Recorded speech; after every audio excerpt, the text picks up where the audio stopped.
Welcome, everybody, to Millennials Are Killing Capitalism Live. It is good to be with you today. If you missed it this morning, we did a conversation with the National Network on Cuba. Make sure to check that out if you missed it. It's an important conversation. There's a week of action next week. We also talked about the new economic reforms. Um, Make sure to like, share, subscribe, get this conversation out. Make sure people know that it's going on.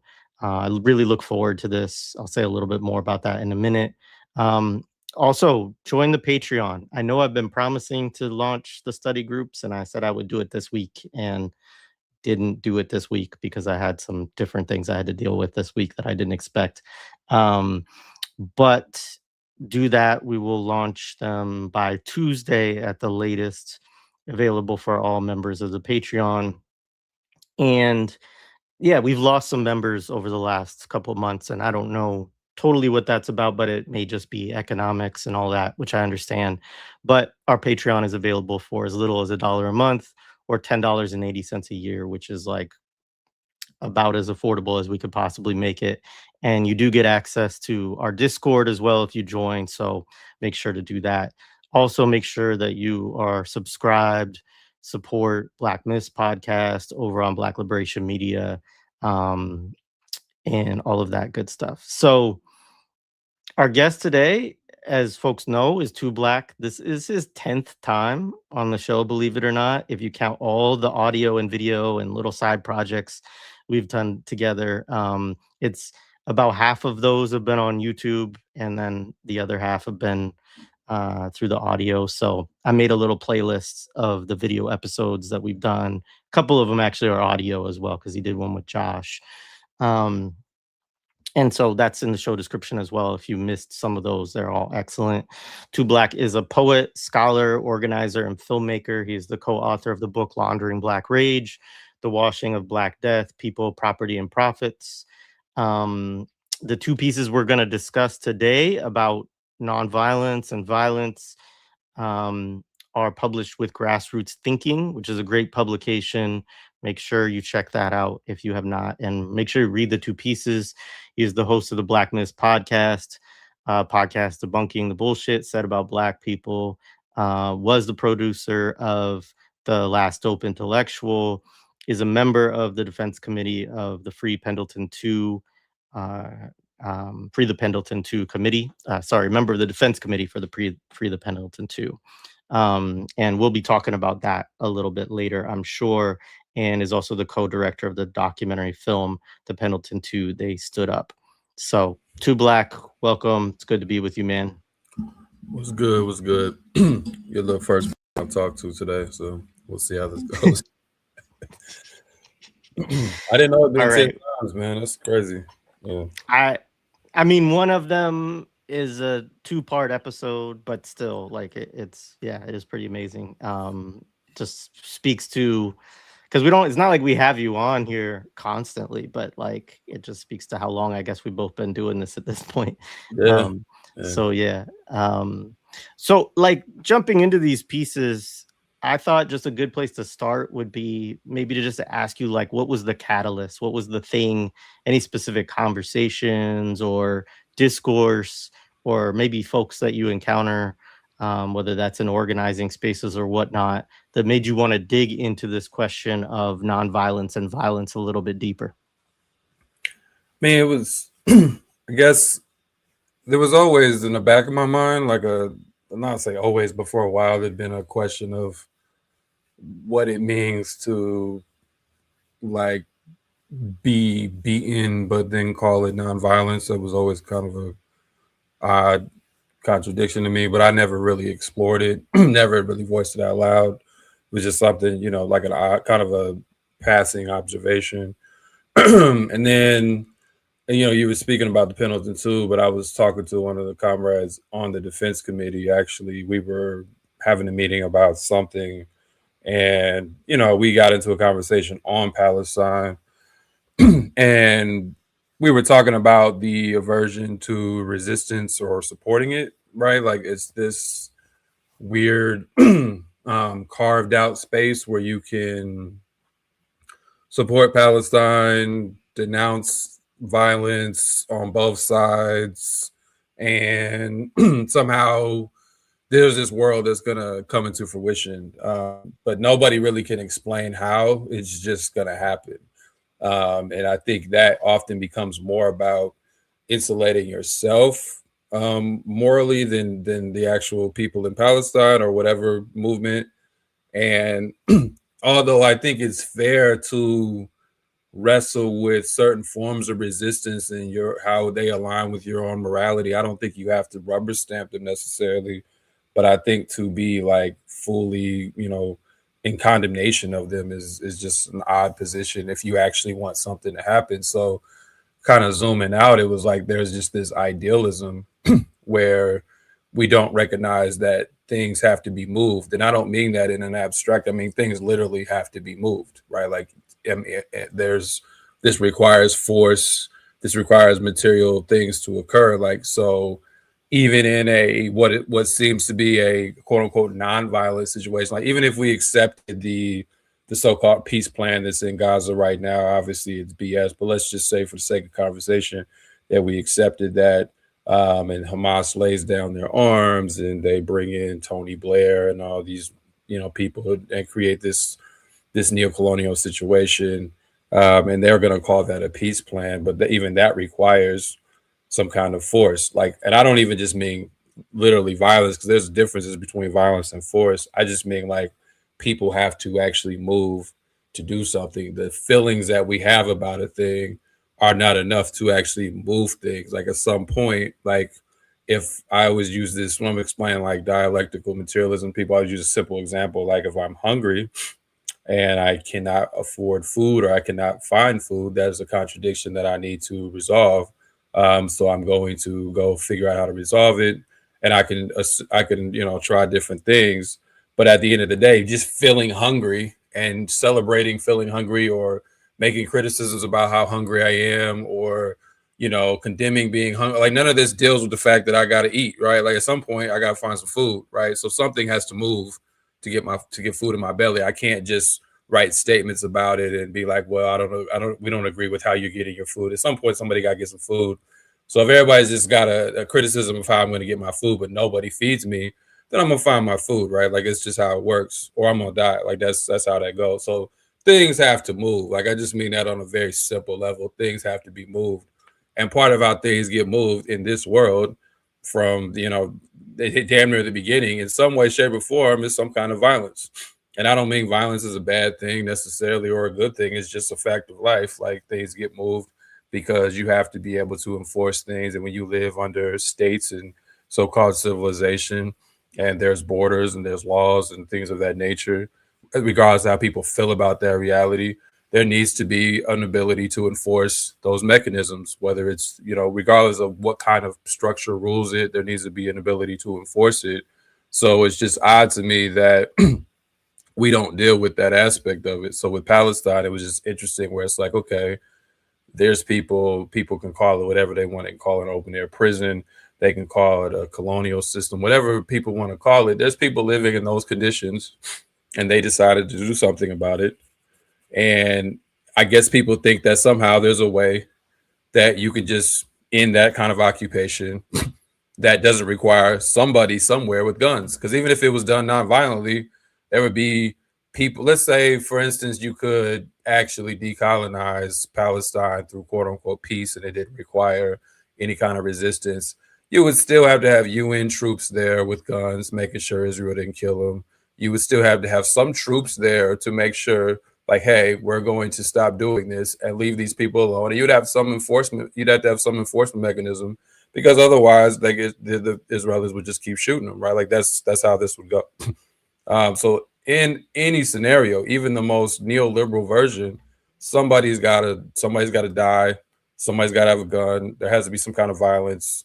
So that for me was just like odd that we're not dealing with that, right? So then as we were talking, I was just like, even in nonviolence, quote unquote nonviolence, I was just, as we were talking, I was like, well, you still need violence, right? Like that was, and that's kind of where this came from. It was like you still, for it to really be effective, the most effective forms of nonviolence, particularly in direct action, when you're confronting power, you still need somebody to beat you over the head. Somebody still needs to die for it to be most successful. Now, if you're doing low intensity stuff where it's just like a visual, or because if you read people like Gene Sharp, which we'll get to that individual later, but if you read people like that, they have like 178 different versions of nonviolent tactics, and some of them are very low intensity.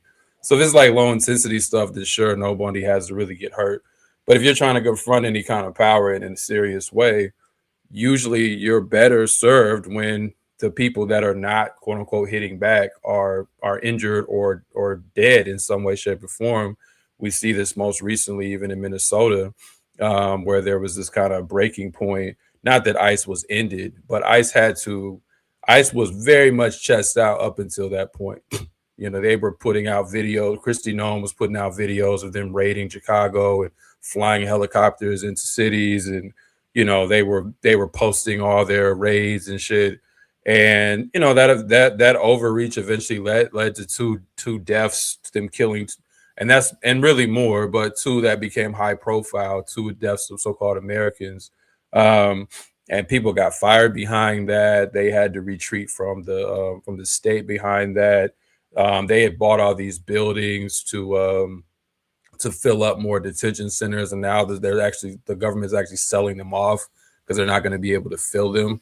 So this is not by any means to say ICE is done, but ICE had to retreat because even like Republicans who generally are in agreement were like, I just saw y'all kill somebody. I can't say I didn't see that, So it helped the cause, is my point. And that was odd. This piece got published like the morning after that, after Preddy got killed. It was not on purpose. Like, we actually intended to publish it a little earlier, and it just got published on that time. So it kind of, I think, blew up from there more than it probably would have.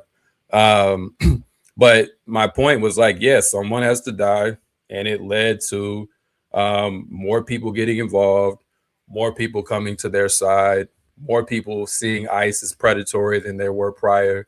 So it required a kind of sacrifice to do that.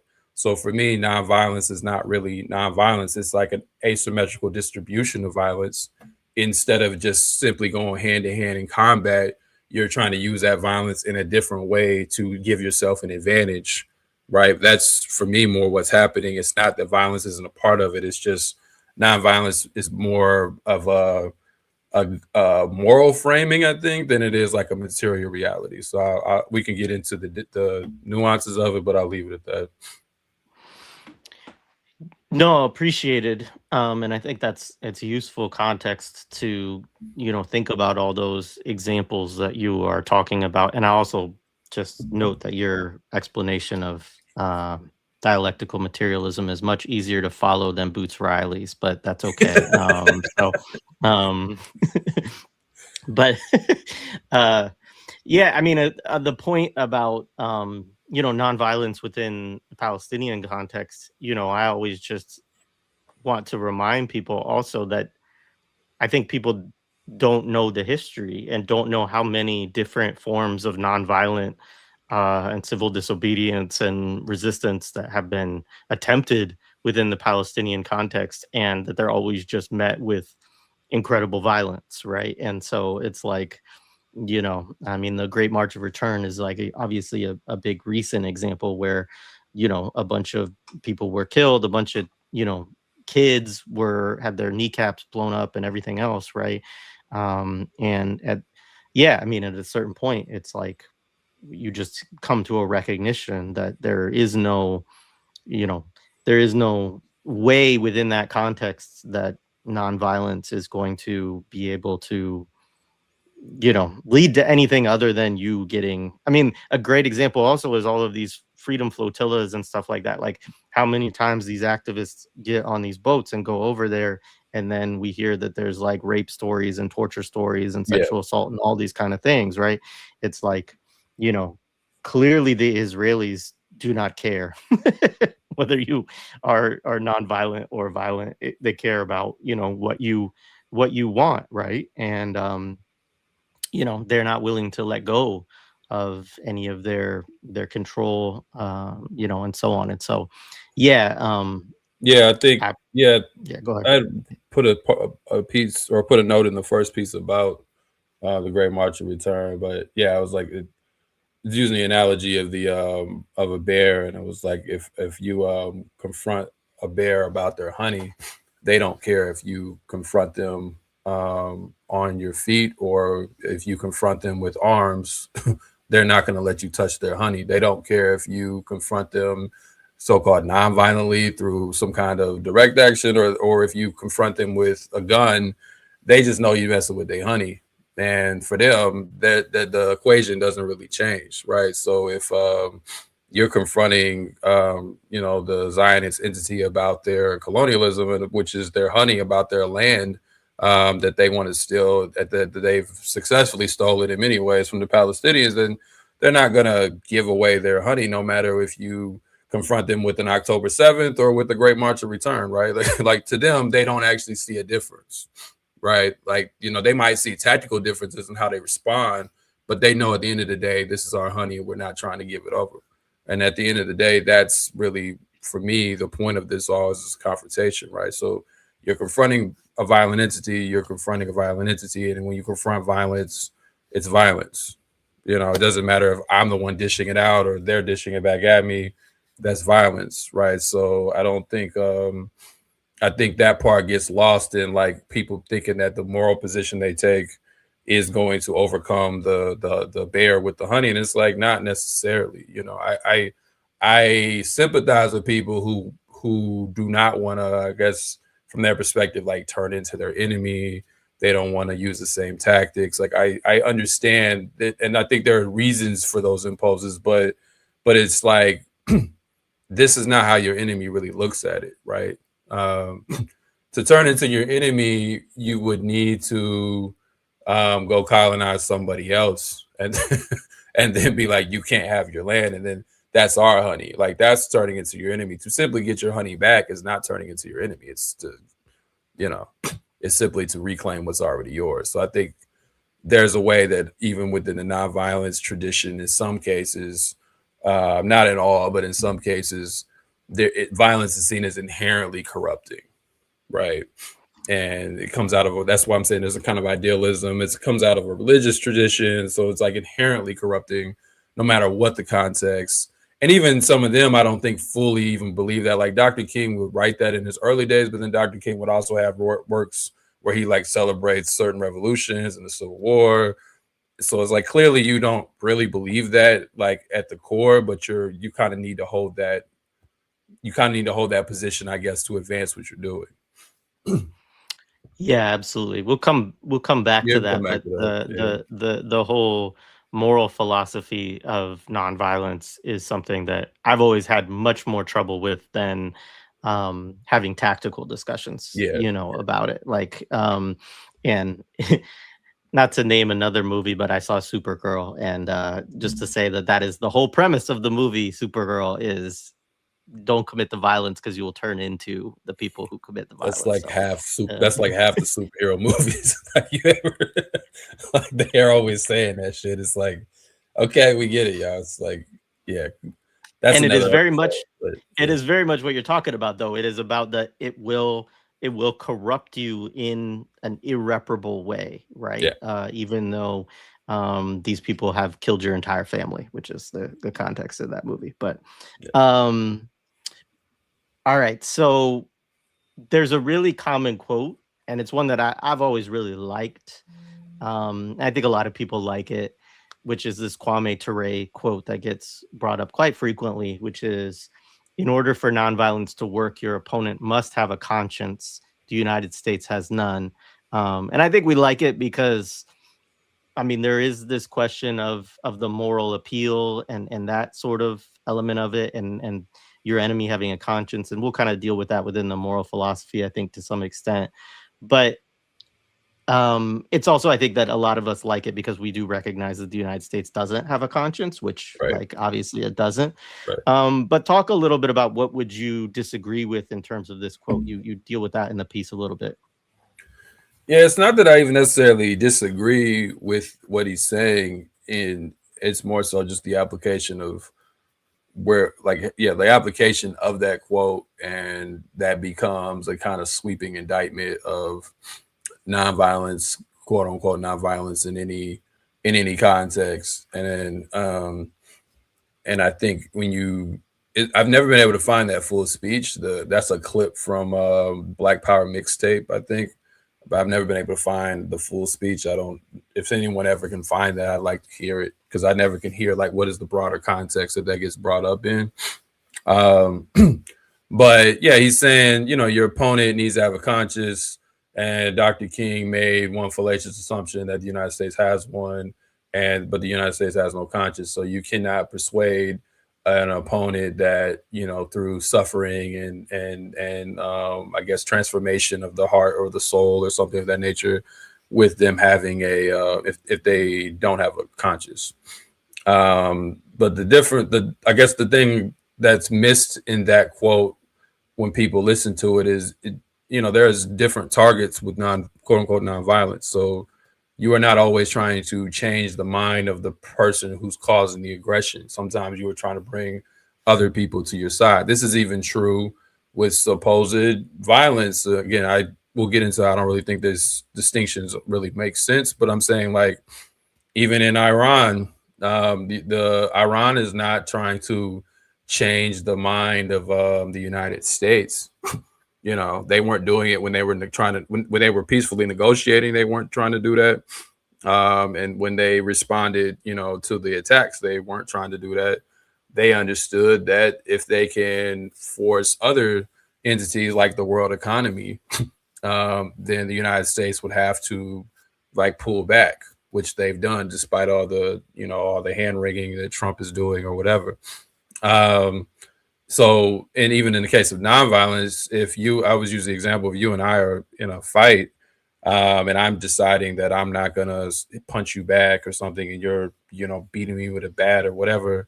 If I'm trying to change your conscience, that's one thing. Like I'm hoping that at some point while you're beating me with a bat, that you'll come to your wits and be like, I'm terrible and I apologize and I don't know whatever happens at that kind of moment. But if I have an audience, I'm trying to also get people on the sidelines who are not really in this fight to come to my aid.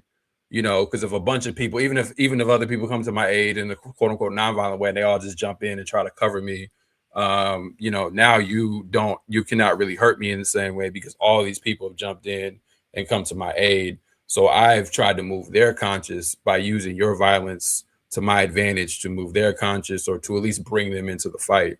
I don't particularly care if you change. If I'm a Christian man, I might pray or hope you change, but you are not the target of my prayers, right? Like I'm praying that somebody else comes in and intervenes, right?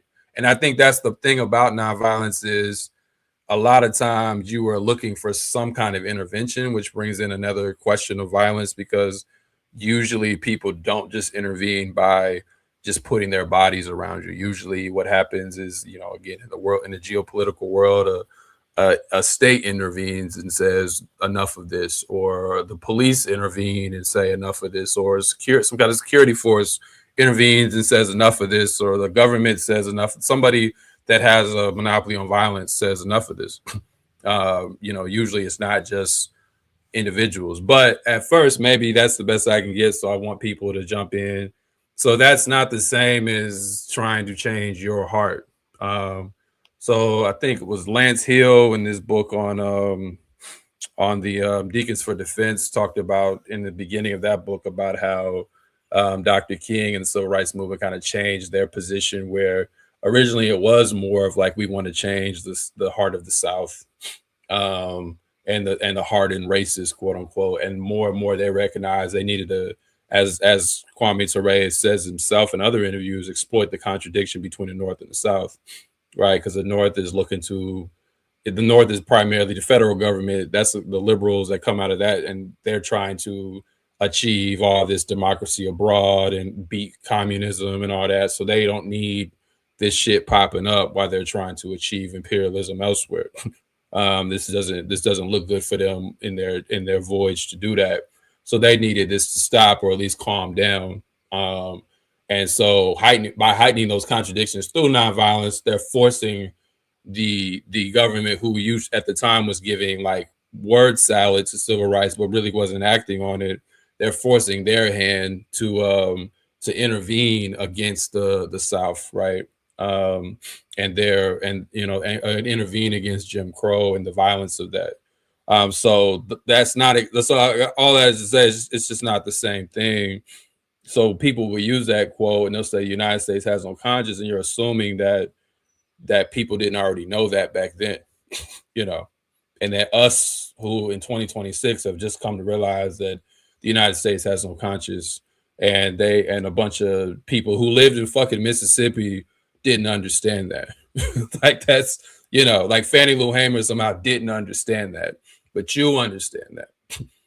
As somebody who was not a sharecropper, who was not like who was it like the things that Fannie Lou Hamer went through, like so you think she didn't know that at all? Like, so I'm saying, like, I think that's a whole other conversation. We've done stuff on this on Black Myths about this, like, we're not our ancestors kind of bullshit or whatever, or like I think sometimes people discount the clarity that our people had, and when you read like even the civil rights folks, like when you read like freedom rides and people writing obituaries to go on freedom rides, they were very clear on like what they were walking into. They just had a deeper belief. Again, I could still disagree with some of the philosophy on nonviolence, but I'm never going to disrespect what was done, because particularly in the civil rights context, there was a lot of thinking and strategizing that went into it. So yeah, I just think that quote sometimes gets thrown around kind of as a knee-jerk thing, and then it's like people are still not going, they're just going to share it anyway. They're not going to go commit any kind of violence anyway, so it's kind of like whatever. But like but it's just like, not that I'm endorsing that for the record, but I'm saying, like, it just gets thrown around. And I think it's powerful in a sense that it does show the limitations of the kind of moral persuasion argument of it, in terms of there being a United States that somehow wakes up and sees itself. And I do think there are people who believe that. Like in 2020, they call that shit the racial reckoning or whatever that means, So there are people who want to believe that one day the United States will live up to its morals or live up to its constitution. There are people who believe that. So that's why I don't necessarily disagree, because I think there's real context to it. I just feel like we have to understand that there are different ways that nonviolence is applied, and it's not always applied to trying to change the heart of the worst entity ever. Like, that's not always the goal.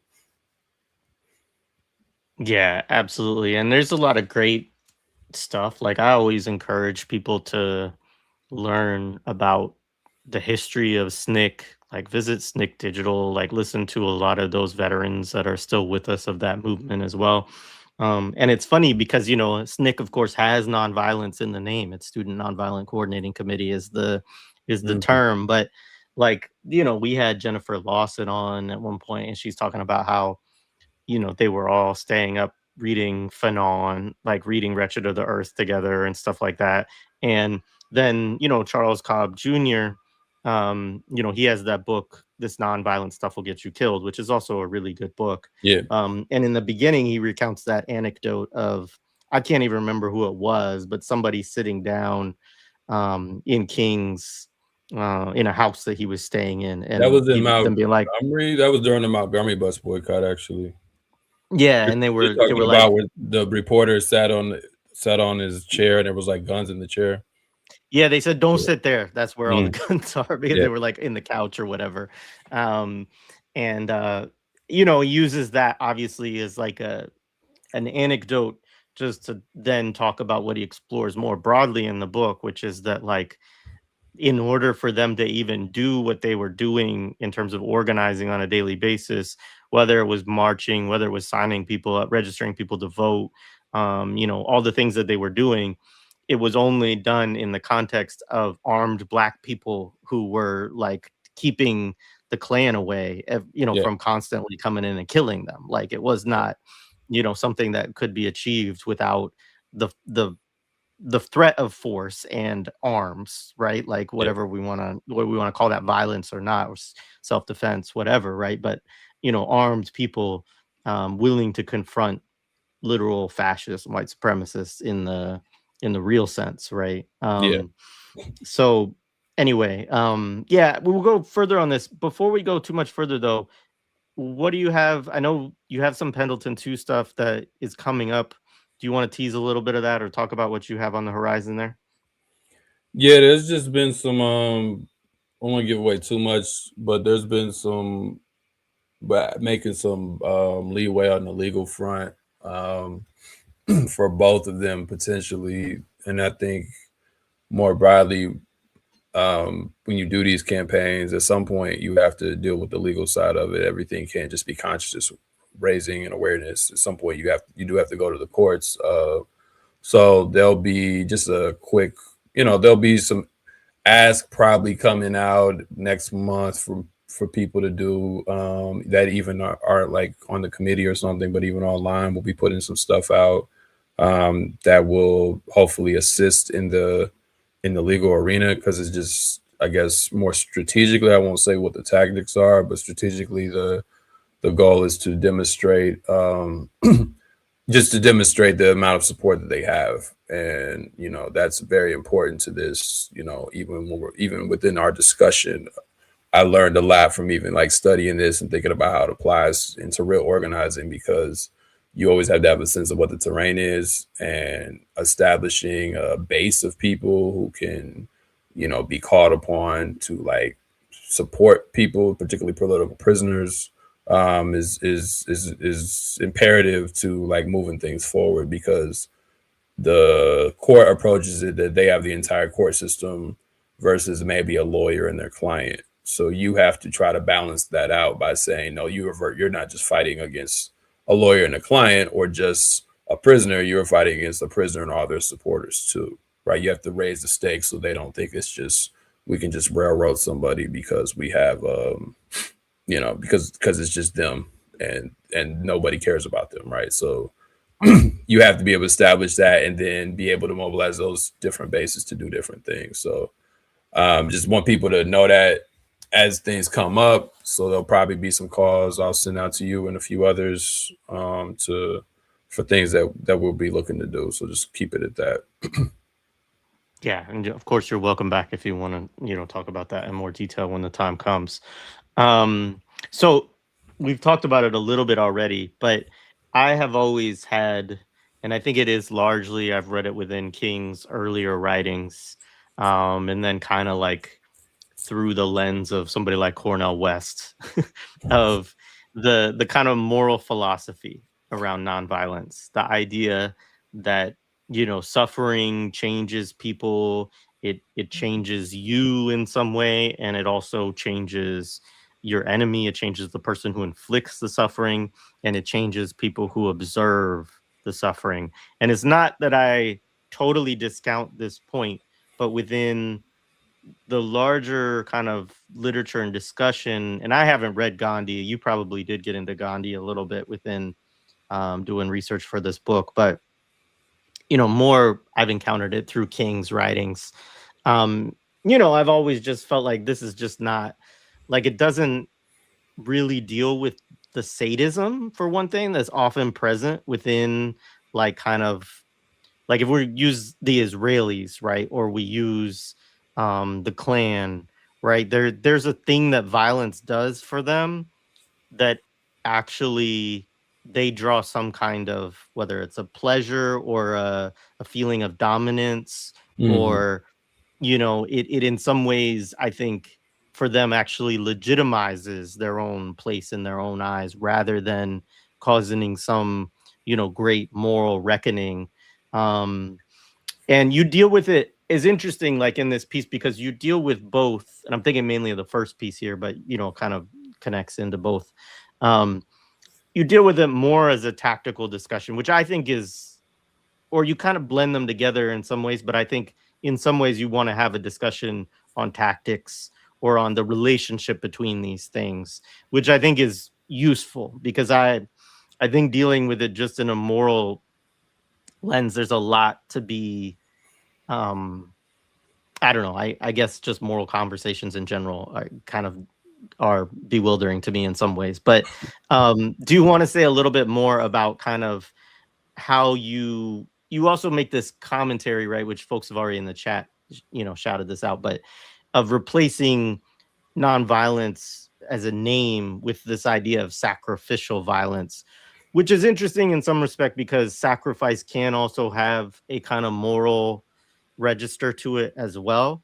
But yeah, anyways, to the extent you want to talk about sacrificial violence as a renaming, what that's about, but also anything you want to talk about the moral philosophy and your own kind of encounters with that. Yeah, thanks for that question. Yeah, that was me trying to wrestle with both of what you were saying. So like with the moral side to it, just trying to respect the practitioners of it, proclaim nonviolence, and at least not just be condemnatory in my kind of my position on it. But then also being material about kind of what's happening and trying to like deal with both sides of that. And that's how we arrive at sacrificial violence. Cause it's like when you read, like I quote like James Lawson and even King, I always like to get this quote on the record because I think it's always tough to read, but you know, this was a position and he had said, where is that quote? Here it is. This was in the book on the Montgomery bus boycott. And he says, bomb our homes and threaten our children, send your hooded perpetuators of violence into our communities and drag us out on some wayside road, beating us and leaving us half dead. And we will still love you, but we will soon wear you down by our capacity to suffer. Now, that one, especially since I just had a kid, was very difficult for me to swallow because I'm just like, I don't think I could do that. But nonetheless, trying to, you know, when you write these things, you try not to, you're putting your opinion in there, obviously, but you're also trying to be material in how you understand the world and not like impose your view necessarily without recognizing like the other factors. So it's like, okay, if I don't believe this is not violence, because I just don't think you can call it that. I just don't think it. I think it's like a non sequitur. I don't really think it makes sense as a term in terms of what really is happening.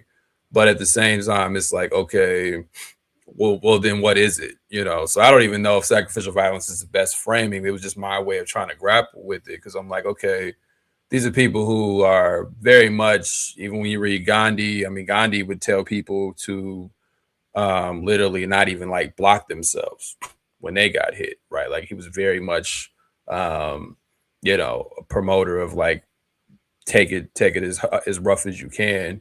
And I think Gandhi was probably even more dedicated to the moral side than even King in some ways, even though he was also a really good tactician, regardless of how people feel about him. But like the sacrifice is kind of the part of is like one of the main points. It's the suffering.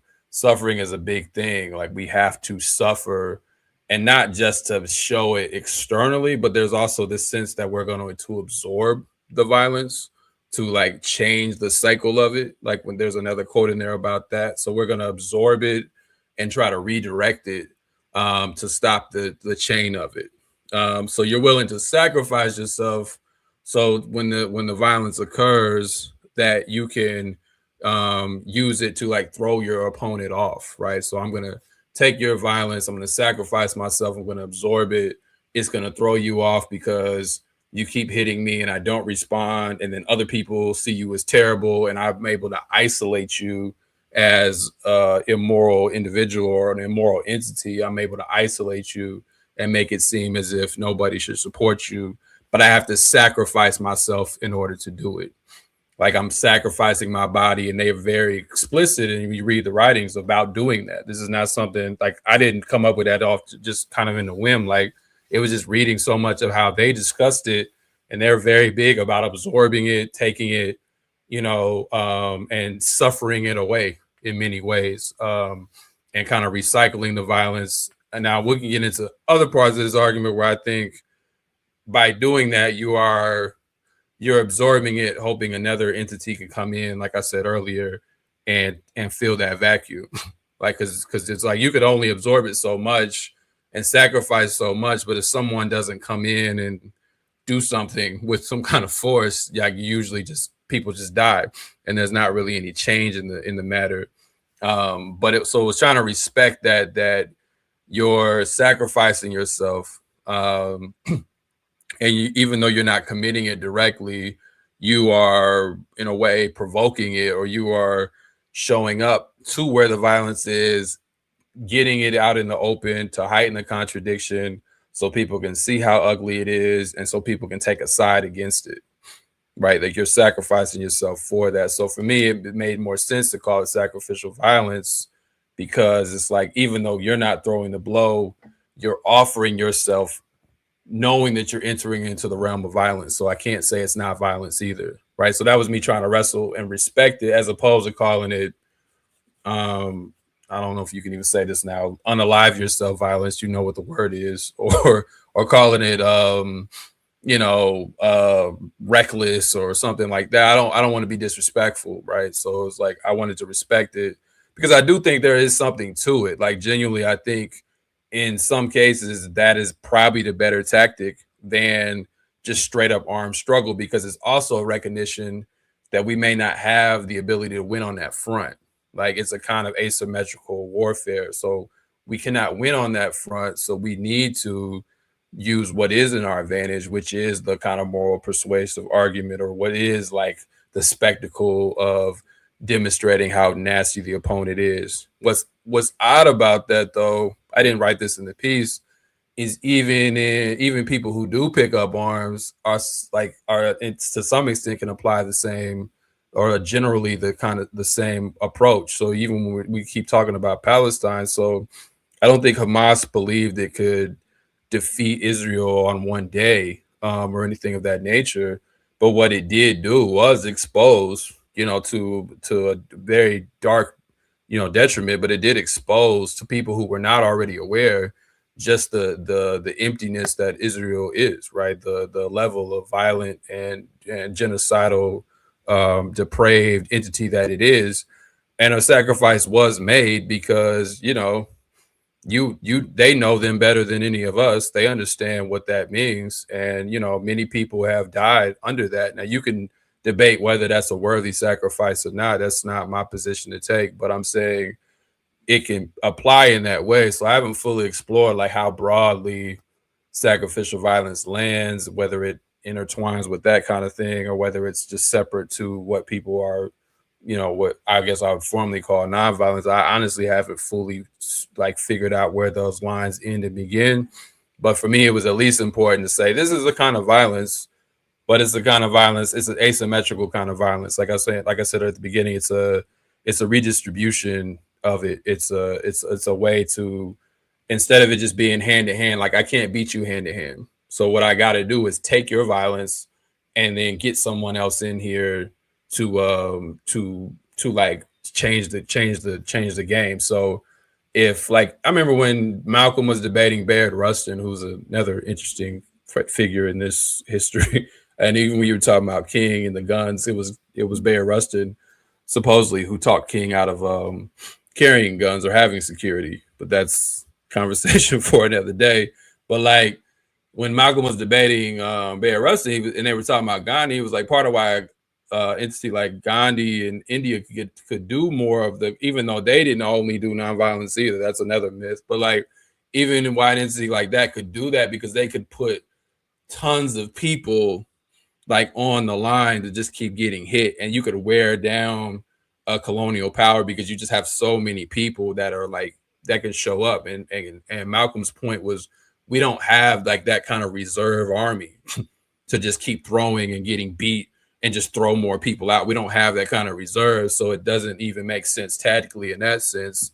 So it's like the sacrifice, even if we're going to call it sacrificial violence, there's still a different assessment that one has to make depending on the context. So India is like, there's a majority.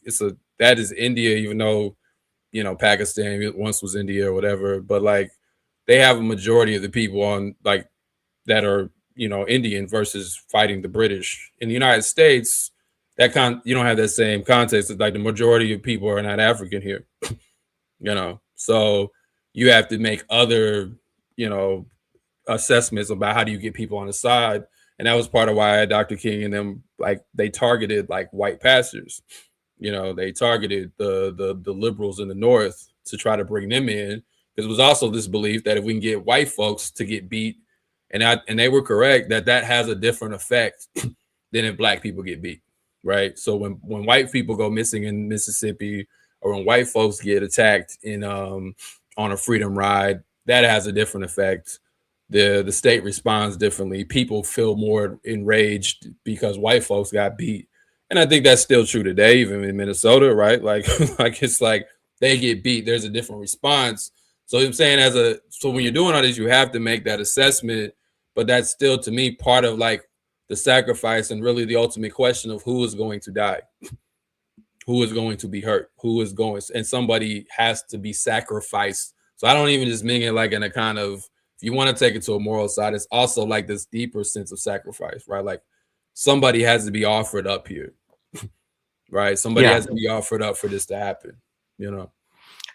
No, I think it's an incredibly important point because I think one of the things that, I've been struggling with a lot over the last few years is that, and it's actually why I think that, questions of religion and spirituality are quite important to struggles, is like what provides the the desire or the willingness to sacrifice for people, right? Yeah. Like what is and I mean, I do think, and I know people in the chat will give examples of this, etc. Like, yeah, like communist movements and Marxist movements have historically thought of different ways to make that kind of argument of like, we have to sacrifice for future generations, for our children, for the future of our movement, to you know building other ways to think about martyrdom and legends and all of this kind of stuff. But you're still having to kind of create some kind of moral framework there Yeah. that basically honors sacrifice, right? And honors martyrs and honors people who are willing to yeah, because it's going to be, the struggle is going to be asymmetrical, right? And I think that's like one of the really important things for people to understand. And there's going to be violence, right? Nothing happens without force. And if you impose force, whether that's nonviolent or through some kind of armed struggle or whatever, there is going to be a disproportionate response upon you, which is going to take the form of different levels of violence, right? And so and I think your point, I appreciate you bringing up Gaza in that respect, because that was one of the things as I was reading these pieces that I had on my mind as well, was that like, you know, there there has been success, like, and we'll get into propaganda, I know, in a minute, but like if we think about whatever people, I've actually been surprised that October 7th has been so successfully demonized from a propaganda level by the mainstream media, because I felt like when it actually occurred, a lot of people across the world understood what it was, and that this was like a jailbreak, and all of this kind of stuff. Well, once Understand that people started losing their jobs and stuff, that was part of how that worked. Yeah. yeah, once people started losing their jobs, and then once they really ratcheted up a lot of the atrocity propaganda and made it to this extent of like, well, you support this if you support Beheaded that kind of babies. thing. Yeah. Yeah, I mean, that really did much more of a number than I expected it to on people's consciousness. But setting that aside, like seeing the viciousness of how Israel has responded and continues, and the fact that like there has been no like, okay, like we need to take it easy now, guys. Like none of that moment has ever arrived for them. I think, has continued to, if nothing else, cause an outrage and a desire for people to morally distance themselves Mhm. from Israel, right? Which we even see reflected, in voting habits and stuff like that of Yeah, we people of just saw it in like, New York. For whatever people want to say about that election, that still was a absolutely. referendum on that question. Yeah. Yeah. Absolutely. It was people saying like, look, yeah, I will go with the people who are willing to say what I see comes through my phone screen is abhorrent, right? Like, Yeah. and I will go with that. Yeah, so anyway, Yeah, I think quickly on go ahead. that, I think I don't know, like, yeah, there's a that's what I'm saying. Like, I don't fully know where the lines end and begin on on sacrificial violence, because I think you could widen it to include a lot of different stuff, or you can narrow it to include more what's discussed in these pieces. What more so is nonviolence, and that was what I was attempting to do, was wrestle with nonviolence in that moment. So for now, I'll keep it within that scope, but I do think the principles can apply more broadly, because yeah, like there's sometimes I think on the left we are critical of moralism, but I don't. Moral arguments are important. Moralism is different. Moralism is this idealist bullshit that tries to just impose a kind of idea or position on people that has no consideration of the material conditions. That's moralism, and I don't really have any respect for that. But we do need affirmative moral arguments about what we want the world to be and what we believe, and everything can't be deconstruction and critique. You do need to make moral arguments for it, because that stuff does have an effect. It's not that nobody has a conscience. The United States as an imperial entity may not have a conscience, but there are people in the world that have, some kind of conscience, or at least are abhorred by something in some way, shape, or form. And you need to accelerate that for them. You need to exploit that. That should not be the only way we try to win. Is just simply trying to bring people to our side through moral arguments and nothing else. But there is a role to be played in saying, this is a bad thing or this is evil. And I think sometimes, within the kind of like white humanist tradition, there's this aversion to even naming things as evil or just flat out bad, or this kind of postmodern, nothing's really bad, nuanced bullshit. And it's just like, we could just say, like, regular people, whether you don't like them or not, they usually are more like, this is good and this is bad and this is evil and it's all this, so don't ever I don't think dialectical materialism logically should lead to that. But I think sometimes people go too deep into their Marxist bag and they all of a sudden cannot find themselves in any kind of moral position, because there's always some kind of like positive, negative thing. We're still trying to arrive at a position. We just use this as a method to do it. So there still is a moral argument to be made, and you should be able to look. I mean, like the shit that keeps coming out. I mean, we've known about it for a while, but now there's like reports by mainstream institutions about stuff that we've known for years, about the shooting children in the head unintentionally. And, like how do you read that, and just shrug it off and just be, and just be like, well, we just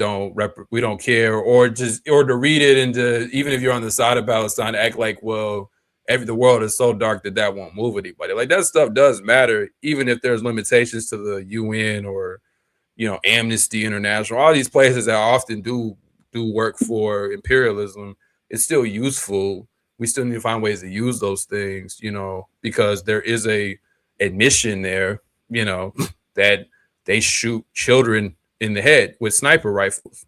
The shit I was reading, like they throw grenades into homes and destroy entire families. They shot a woman who was breastfeeding. Like this kind of shit should really bother you. And there's nothing wrong with being bothered by that. This shit should make you cry. Like these are terrible things, you know what I mean? So I don't want to run from that either and get so like whatever. I think science is fine, but I'm saying sometimes people get too deep in that bag, and it's like you still gotta, this is still part of the material, is that shit's terrible. It's just straight up.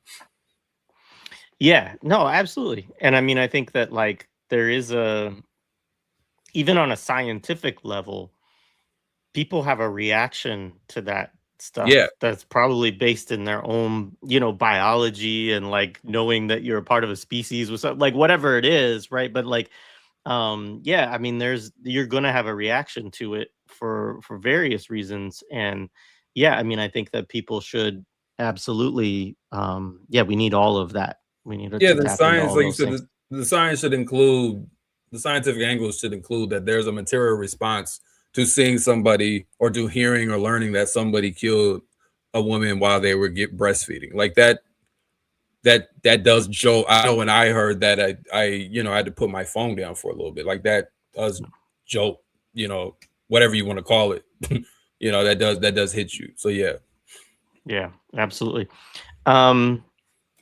All right, so let's talk about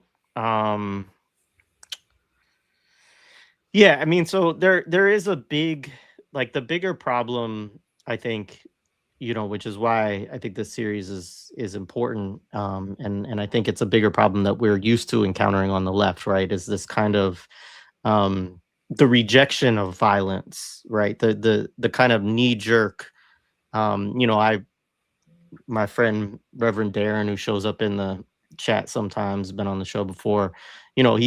He's a minister, right? And he talked about how we've had a conversation one time about how it's difficult talking to, like, just the sort of average white liberal Christian, right?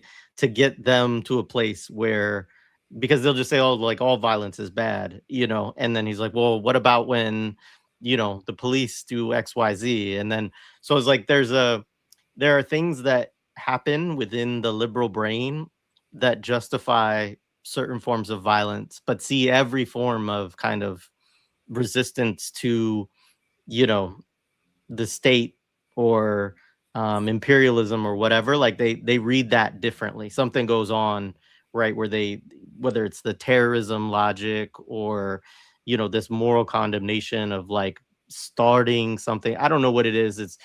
But that kicks in for so many Neither do people. And they. yeah, exactly. So I mean, I do think, like, that's the bigger issue, and I appreciate you taking this up to kind of talk about this. But I do want to talk about something else as well, which is that there can be a kind of knee-jerk dismissal, I feel like, also of nonviolence.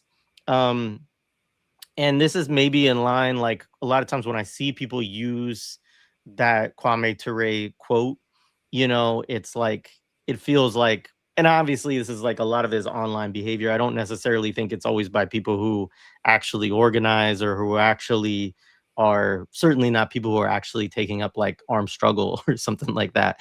Um, but it's sort of this, like, yeah, that'll never work, right? Or it doesn't work. And I think you're right in sort of locating that there's always a relationship to violence there, right? So it could be that, yeah, they're recipients of violence and they're, tactically trying to think about how their sacrifice can change or get people on their side or create coalition or these kind of things. Um, and then there's also the other example, which is a lot of times nonviolent movements exist alongside ones that are more militant or armed or self-defense or armed struggle and so on and so forth. So it's not like these things just always happen, like, in some neat, hermetically sealed vacuum. But one of the things I wanted to talk to you a little bit about is, somebody like Gene Sharp that you do cite a few times in these pieces. And his work is used. I always think it's important to point this out, that, obviously he was for a long time a kind of guru, right, of nonviolence that was used by a lot of left-wing movements to study tactics and things he talks about. But his work is also used by the CIA, right? It's also used by what used to be called the School of Americas. I always forget what it's called nowadays, right? But, you know, to teach movements in the global south, in countries, whether it's like Venezuela or, um, Hong Kong or China or Egypt. Iran, Egypt, like that, Yeah. they want to destabilize, right? And so, and again, like, the CIA doesn't just do one thing, so it's not as though they're not also arming, like, contras or something like that, right? But there's a utility that empire sees in these tactics as well. And so, yeah, I don't know how much you want to talk about that, but I think it's an interesting part of this as well. So I'm gonna try to break this up to the point about the knee jerk response to nonviolence, and then maybe some of the history. Because yeah, Gene Sharp was touching up on some of that before I got on here. Worked in, like, what is it, the international affairs at Harvard. Like, I don't think he was in Rock Hill's book, but he could have definitely fit the compatible left. Like he was like when I was going back over it, I was like, this is like kind of textbook compatible leftism. So I'll come back to that. But yeah, on the knee jerk part, I guess, with the nonviolence. Yeah, I mean, I could go different ways with this, but I always have hated this tendency to reduce like Malcolm and Dr. King into like zodiac figures, basically like zodiac signs or something. So I'm like, I'm more, I'm like, so I'm a Dr. King person. I'm more Dr. King than I am Malcolm X. You hear this in a lot of rap songs, and I don't, most of the time it's like whatever. But I think when people reduce them to zodiac signs and rap beefs, basically you get this kind of like knee jerk on both sides. So like, so Malcolm is just this like violent dude, and I'm more like I'm gonna fight you. Like Malcolm didn't have any tactical or strategic considerations either. Like he just was a I'm gonna rage out or whatever. And then Dr. King was this kind of meek, humble guy that didn't want to fight white people or whatever. And this is just not consistent with reality. It's not consistent with history on either side. It doesn't really deal with what happened. And a quote that or Dr. King and both Dr. King and Gandhi, when you read their work, even King's early work, were very very hard on like cowardice. They had no love for it. I mean, Gandhi, what was the quote he said? It's at the beginning of my second piece. Hold on, let me just pull it up. I should have this memorized at some point, but still don't. But he said, it is better to be violent if there is violence in our hearts than to put on the cloak of nonviolence to cover impotence. He was like, basically, there's no hope for an impotent man, a weak man. Now, some of the, you get deep into Gandhi, there was some issues with like masculinity and stuff like that. But putting that aside, like they had no respect for cowards. For King, if you read that earlier work, even then, he felt like nonviolence resolved the question of cowardice and also the question of like violence in terms of like he thought violence could be corrupting, and he also thought being a coward is corrupting.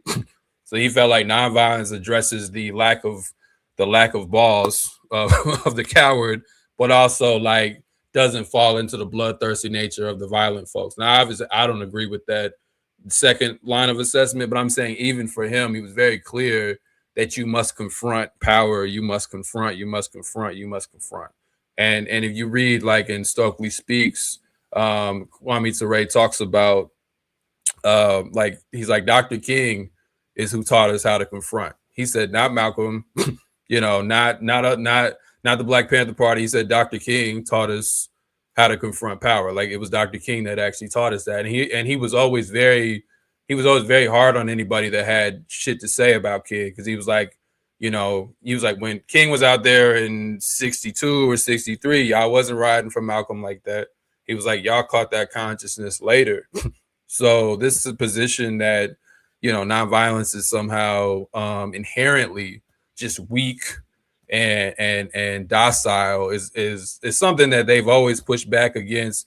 It was something else Dr. King said. I think it was in his piece that he wrote like towards the end of his life, but he was saying how he's like, it's always interesting to me how men, he's talking about primarily Black men, will come up and say, well, I couldn't be spit on, I couldn't be beaten, I can't go out to the streets and take that. And he was like, they do that to you at work every day. You don't do shit. That's basically what he says.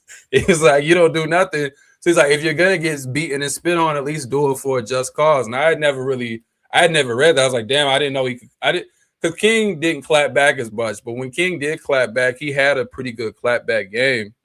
And he kind of claps back like you are treated like shit every day. You experience inhumanity every day, but you can't go on the front lines and take a hit. He was like, I don't really respect that.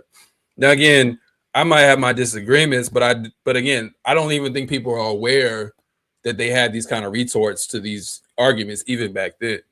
People just assume that, Yeah, I just want to say one quick thing just to kind of piggyback on your point for a second, which is like, Kwame Ture has a great autobiography. It's, large book, and it's basically a set of conversations. And I'm forgetting the name Ready of for the Revolution. yeah. And I was trying to think of the name of the guy he spoke it to, but I can't remember his name off the top of my head. Maybe somebody in the chat has it. Was another. I'll look it up. I got that book on my Yeah. phone somewhere, but yeah. Yeah, he's another SNCC member, but in it, there's this whole section where they're talking about John Lewis, and it's a very interesting thing because I think all of us, because of John Lewis's liberalism and the way that John Lewis is also used, the kind of good trouble, like all this sort of stuff, like people get really sick of it because it can be a kind of like very liberal, watered down thing. But like the guy he's working on with the book asks him about John Lewis, and it's basically like, hey, John Lewis has kind of been with Bill Clinton, like they're talking shit about you, basically, like you ruined the movement, kind of thing. Mm. And Kwame Ture is like, I will never say anything negative about John Lewis. He's like, because John Lewis would lead us, into like darkness, and had more courage than anybody, right, to like confront, like you're saying, like the confrontation point, which I think is like really important for people, like that willingness to sacrifice and to confront directly. Like people treat it as though it's somehow not courageous or something like that, and it's like, you know like how many of us would be willing to actually do that, to put yourself on the line and Yeah. in such a way. And I think the people who actually went through the trenches of that stuff with each other, like even if they have like tactical or philosophical debates about it at all, there's still a level of respect that they all have for each other for like going through that together, so yeah.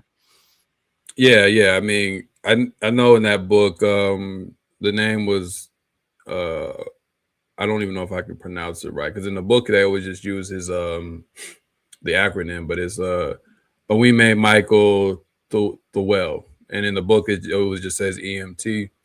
But that's who he talked with. But like, yeah, I mean, there's a parts in that book where he, like, when he explains what happened with the thing that Clinton ends up bitching about in the eulogy that he gave at John Lewis's funeral, but the over who was going to be the chairman of SNCC. But that's just Carmichael being, or Toure being very like just recounting the history. He never, and he always says like, I might attack people politically, but I don't attack people personally. And I've not really found, you maybe in that brief moment where he was him and the maybe a lesser known disagreement with him between him and Fred Hampton. Maybe in those moments there was a little vitriol, but not really. Like I think he was usually pretty principled on, regardless of even if his position changed later, he was usually pretty principled on that front. But yeah, like I don't particularly care for people who I don't particularly care when people turn these folks into their little avatars for their identities. Like I just think it doesn't. I don't think it really is helpful. Like to say I'm more Malcolm than Martin, or I'm more Martin than Malcolm, or whatever. And it's like, if you're, and often when people are saying that, they really mean like they'll fight somebody on the street, they're not going to walk away or whatever. But that's not even really what this was about with them. So it's not about Martin Luther King. I don't know. Maybe Martin Luther King would beat your ass, if it was just interpersonally. I don't know. You know what I mean? Like I don't. But that's not what the point was with either one of them. They become symbols for obviously broader recognition of a kind of approach to the question. So I never really cared for that. Like when people would ask me, well, you Martin Luther King or Malcolm X? It's like, what are we talking about? Or is this something on? Is this food on the menu? Like, what are we? What are we talking about? It's just always an odd thing. So I get when you're young, that's how you identify with it, right? Like I was there once, so I understand that. But people who are in their mid to late 30s and older talking like that is really much a joke to me. I understand when young people are more like moved by the violence because it feels expedient. It deals with things more directly, like you can handle it, versus nonviolence seems like it requires too much of them, right? Like I think that's kind of how they view it, and I understand that, and sometimes often agree, right? but I'm just saying, like, it's just an odd, it's just odd in terms of the other point about the gene Gene Sharp and the history. It was something I was gonna highlight even in my own research. Um, how nonviolence has been used as a kind of counter, not even kind of, it has been used very much as a counterinsurgent, arm of the U.S. Arm of war, right? So, um, and even when I was studying for this, part of how I even found some of the stuff I ended up reading, because I was like, I was theorizing like nonviolence is a form of irregular warfare, it's a form of asymmetrical warfare. Like I was just thinking that, so I was just looking to see if there was anything that would validate that perspective, and then I found like there's this whole dearth of information of like. So one of the things I found was in a military journal. There was it's literally the Military Review. There was a piece called Civil Resistance and Irregular Warfare Education by Colonel Brian Petit, and it was pushing that civil resistance or nonviolence should be taught in military school. Like he's actually advocating for this, and he goes through multiple examples. Let me just read a few. First, he says the U.S. Army defines irregular warfare as the overt, clandestine, and covert employment of military and non-military capabilities across multiple domains by state and non-state actors through methods other than the military domination of the adversary, either as a primary approach or in concert with conventional warfare. And then he says the Department of Defense is irregular warfare definition. Past and present states 4 components of irregular warfare: populations, power, coercion, and non-standard methods. These anchor points of irregular warfare are nearly identical to the accepted pillars of civil resistance. So they're making those connections. And this is somebody that does tours in Afghanistan, in Iraq, in Africa, in the Philippines. Like I looked up the history of this person. So he's making that argument. And then he even talks about is that one of the most successful examples of U.S. support to nonviolent movement is the covert support to the Polish Solidarity Organization in the 1980s. A labor organization movement challenged the communist Polish and Soviet governments in a year-long wave of strikes, boycotts, and marches and protests. Solidarity ultimately cracked the Polish communist government and stymied an effective Soviet response.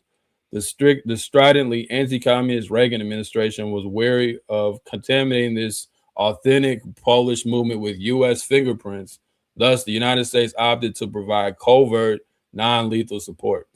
It worked. Hidden hand U.S. monetary support helped keep the movement active, assisted in keeping strike workers solvent, and indirectly supported nonviolent underground activities such as printing presses and radio broadcasts. Nonviolence, it can be argued, fueled the tipping point that won the Cold War. So they're very open about this, and that so he's saying this is something that we should be teaching our military, right? This is something that we should be training them in. And he talks, and there's other parts of the piece, I won't read everything, but he talks through about how this is he talks about the Russian Federation does not fear NATO invasion. Rather, they fear the color revolutions that have challenged, disrupted, and toppled autocracies. The Georgian Rose Revolution, 2003, the Ukrainian Orange Revolution, and the Ukrainian Revolution of Dignity, which would be the Nazis, are some of the movements that have discomfited Russian autocrats, right? He talks about the umbrella movement of Hong Kong. So like they're very open about this in their own literature. This isn't something that they're going to put out maybe in like mainstream press.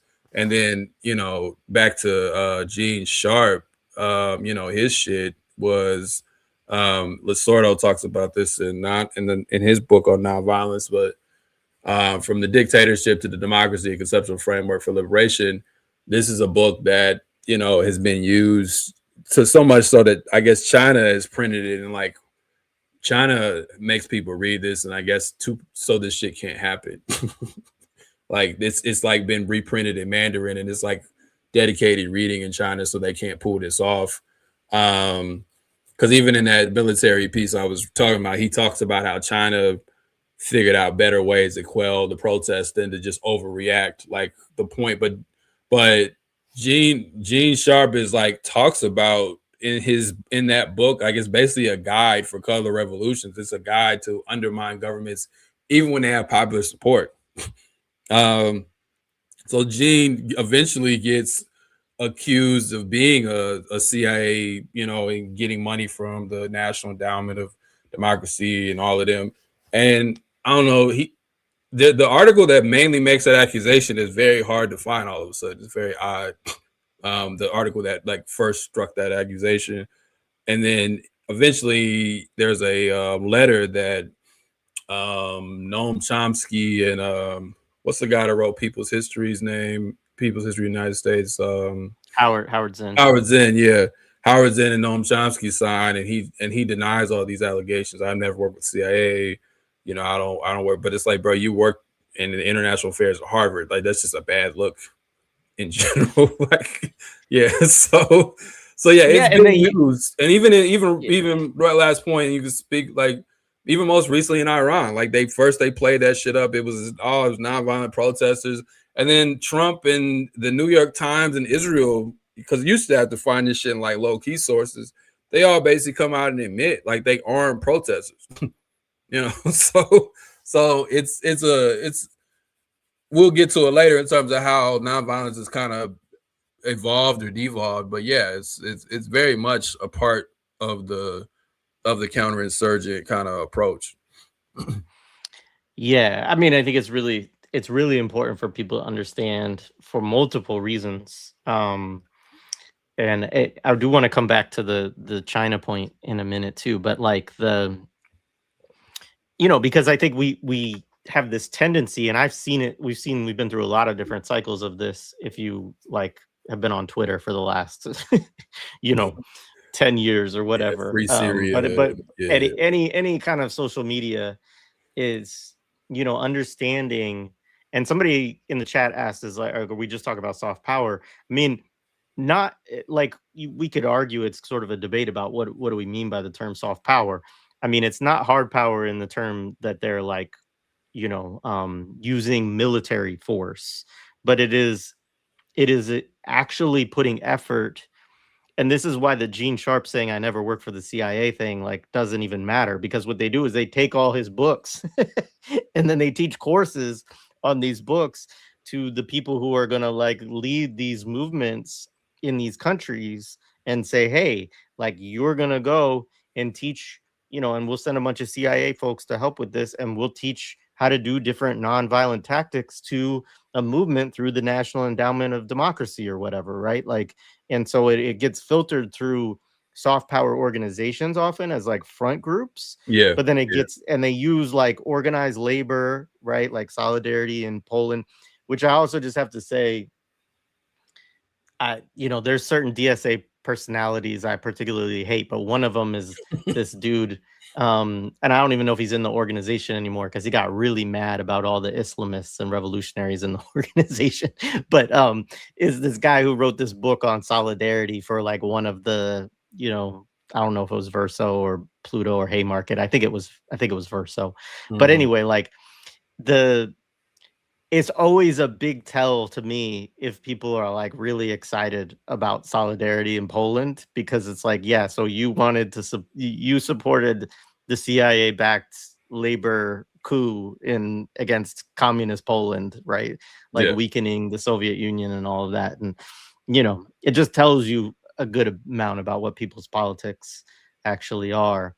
But back to China for a second, like the piece on the correct handling of contradictions among the people, which we did a thing with Stephen Osuna about on the audio side a few years back now. But that's a really good piece. And it's very interesting to the point that you're talking about, because he was responding actually to Hungary, right? In which is the classic tanky moment, when whether people supported Soviet Union sending tanks into mhm. Hungary, as they were having, however people want to characterize that moment, revolution, counter revolution, whatever. Um, but there was obviously a lot of opposition to the Soviet Union rolling tanks in, right? So again, this will get to where we'll go in a minute of the propaganda value of these kind of things and the imagery of all of this. And what Mao like spends all of this time talking about like how to prevent that from happening within China.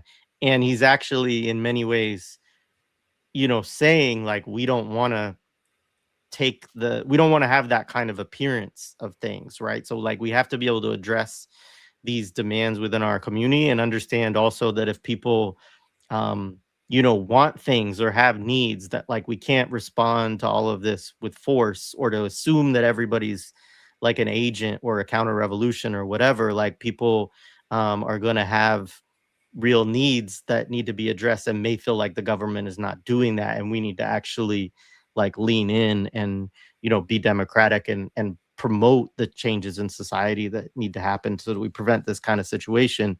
But it's really interesting because I think, yeah, when we see those nonviolent protests in countries around the world, it's very important to kind of understand like, well, what are their demands? Like, Yep. what are they trying to achieve? What is Who's the funding relationship? this? Yeah, who's funding it? What's the Yeah. relationship of this country that this is going on in to the United States? Are they trying to liberalize certain things, human rights? Like, and this all is a like very co-opted terrain that again, these, School of Americas, somebody put the actual name in the chat. Let me pull that up real quick. Um, it's now called where is it at? Did I lose it? They had it. It was the Western Hemispheric Institute or something like that. Um, but anyways, regardless, sorry, I forgot it. But the the point is that there's a huge effort that's backed by the CIA and the military and so on and so forth to teach people these tactics because they can be successful and because of the propaganda value again, which is where we'll go in a minute. Yeah. and Because and they and the recognize United that people States, get on the the side United, of it. yeah, the United, you can keep just one little small point. The United States has the media apparatus that could really stoke that stuff. But go ahead. Yeah. Yeah, yeah, absolutely. So yeah, let's talk about, let's see. Where did I have that other propaganda? Yeah, let's go to the propaganda value next, actually. So I think, as we've kind of laid out, this is always a significant consideration, or historically has been, is like kind of the propaganda value that nonviolence can have. And I'm curious a little bit, kind of what you said. It really touches on the point you just made about the media apparatus, because I think in some ways this has changed how we feel about the propaganda value of nonviolence to some extent. And I mean, I think that there's one, which a point we'll come back to again in a minute, which is I think when we think about nonviolence today, it's not as often, it's not as thoughtful, it's not as like tactically sophisticated. Like we're not seeing people do like a really thoughtful deployment of nonviolent civil disobedience that often anymore. Like more often we see kind of marches and Mhm. um, a kind of discussion of like we're being nonviolent. This is nonviolent protest, but like that's more the propaganda value of it is sort of to appear just to appear not violent. Like it's Yeah. not really so much like that anymore. So and I think that like within that, we've had very large marches. This really started around the time of like post 9/11 and the war that got launched on Iraq. We would have these huge marches, and like they barely, like maybe it would get like 15 seconds of coverage on national news. Like it just was not, it was not covered, right? And there's this kind of decision by the mainstream media of what are they going to give attention to and what aren't they. And that's just gotten worse, feel like, since then. Like there could be big protests about Palestine and so on and so forth, and it's probably just not going to get any media attention. Um, and so, I mean, George Floyd is like a kind of interesting outlier because it was like so massive and all across the country, but it also wasn't all nonviolent in that sense. Like at least there was a significant amount of property damage and stuff like that was going on. And that also served like Trump being in office and the liberals being tired of Trump. That also served that ends as well. Yeah. But Yeah. Yeah. So I'm just curious in terms of your assessment, I guess, on the whole of like thinking about propaganda value with nonviolence today and like some of the conditions maybe that might be different than they were in the civil rights movement, for instance. yeah, it's a lot there to get into. I think again when we look at history, like nonviolence is really from at least from Lacerdo attracted as an American like pacifism kind of thing, but that's kind of its origins. It didn't start in India, and a lot of what Gandhi pulls from nonviolence he learned when he wasn't even in India. Honestly, if people track that history, but like he was in I think in the UK or something, but South Africa too, I think, for a while. yeah, he was in South Africa. That wasn't a good time. That's the part that people talk about Gandhi's anti-blackness. That's the time. Like if you read a lot of what he said and who he stood for, because he was a lawyer in South Africa. Gandhi's an interesting character in general. Gandhi was in World War One as like a kind of an ambulance guy. Gandhi recruited people in World War One.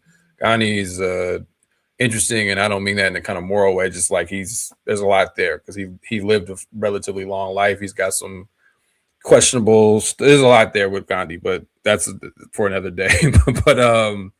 but like, just trying to think where to start because there's a lot to get into. I think we have to just kind of deal with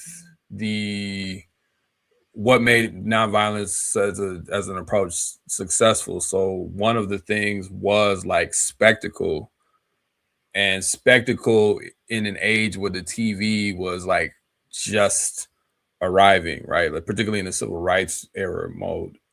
So people had not seen visually the South, right? Like they might have seen a picture of a lynching or they might have read the newspaper, but it's hard for us to process that visually people did not see this shit happen in the way that they were able to see it. Then it was a very new.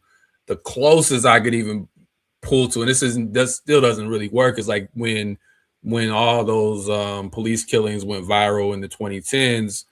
We had not seen that many because people didn't have cell phones to record them all back. Like, so we might have saw Rodney King or something that got caught on the tape. But if you look back even at a lot of the older protests to police killings, people didn't actually see it, because there was no visual for it, other than the people who were there or something of that nature. Most people didn't see it. But that has a downward effect in some ways negatively, because like it would be hard to think about people going out in mass to protest about a police killing that they did not see, because they become kind of like desensitized to it. They have to see it and then they go out. When once upon a time, like I remember with Sean Bell back in New York in like the early 2000s, who was on his it was a bachelor party and he was driving away and the police shot him or something. And that was a big deal in New York, but nobody saw that. We just people just read the story, right? But like today, we need to see it. So I'm saying, coming back to even the civil rights era, I'm primarily dealing in the U.S. context, but there's other ways to think about it outside of that. Spectacle was like helpful because creating like a kind of theater around an event, like the civil rights movement was really good at this. Like, we're going to target this place and we're going to send our forces down there and attempt to dramatize the event, so to heighten what is happening, and the media would cover it, because a lot of the media was not based in the South. So you also have that, like the New York Times or some of these other entities were not like based in Birmingham.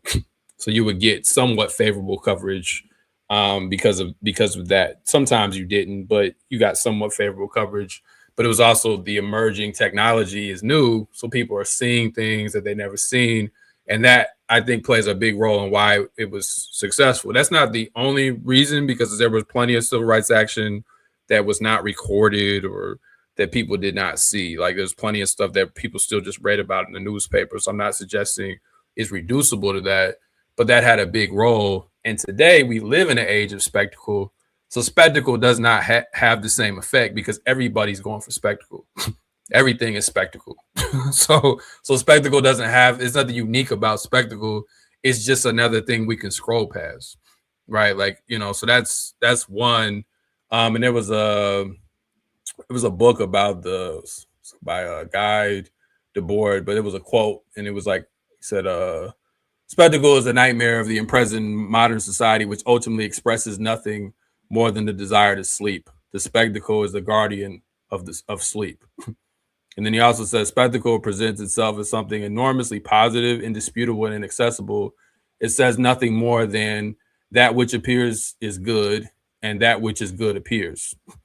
This attitude, which it demands as a principle, is a passive acceptance, which is in fact already obtained by its manner of appearing without reply, by its monopoly of appearance. So to kind of simplify that, like we feel like by witnessing something that we've like engaged in it, we just kind of like, but we keep scrolling. So I witnessed it. I might have clicked like it kind of has a way of playing on the brain.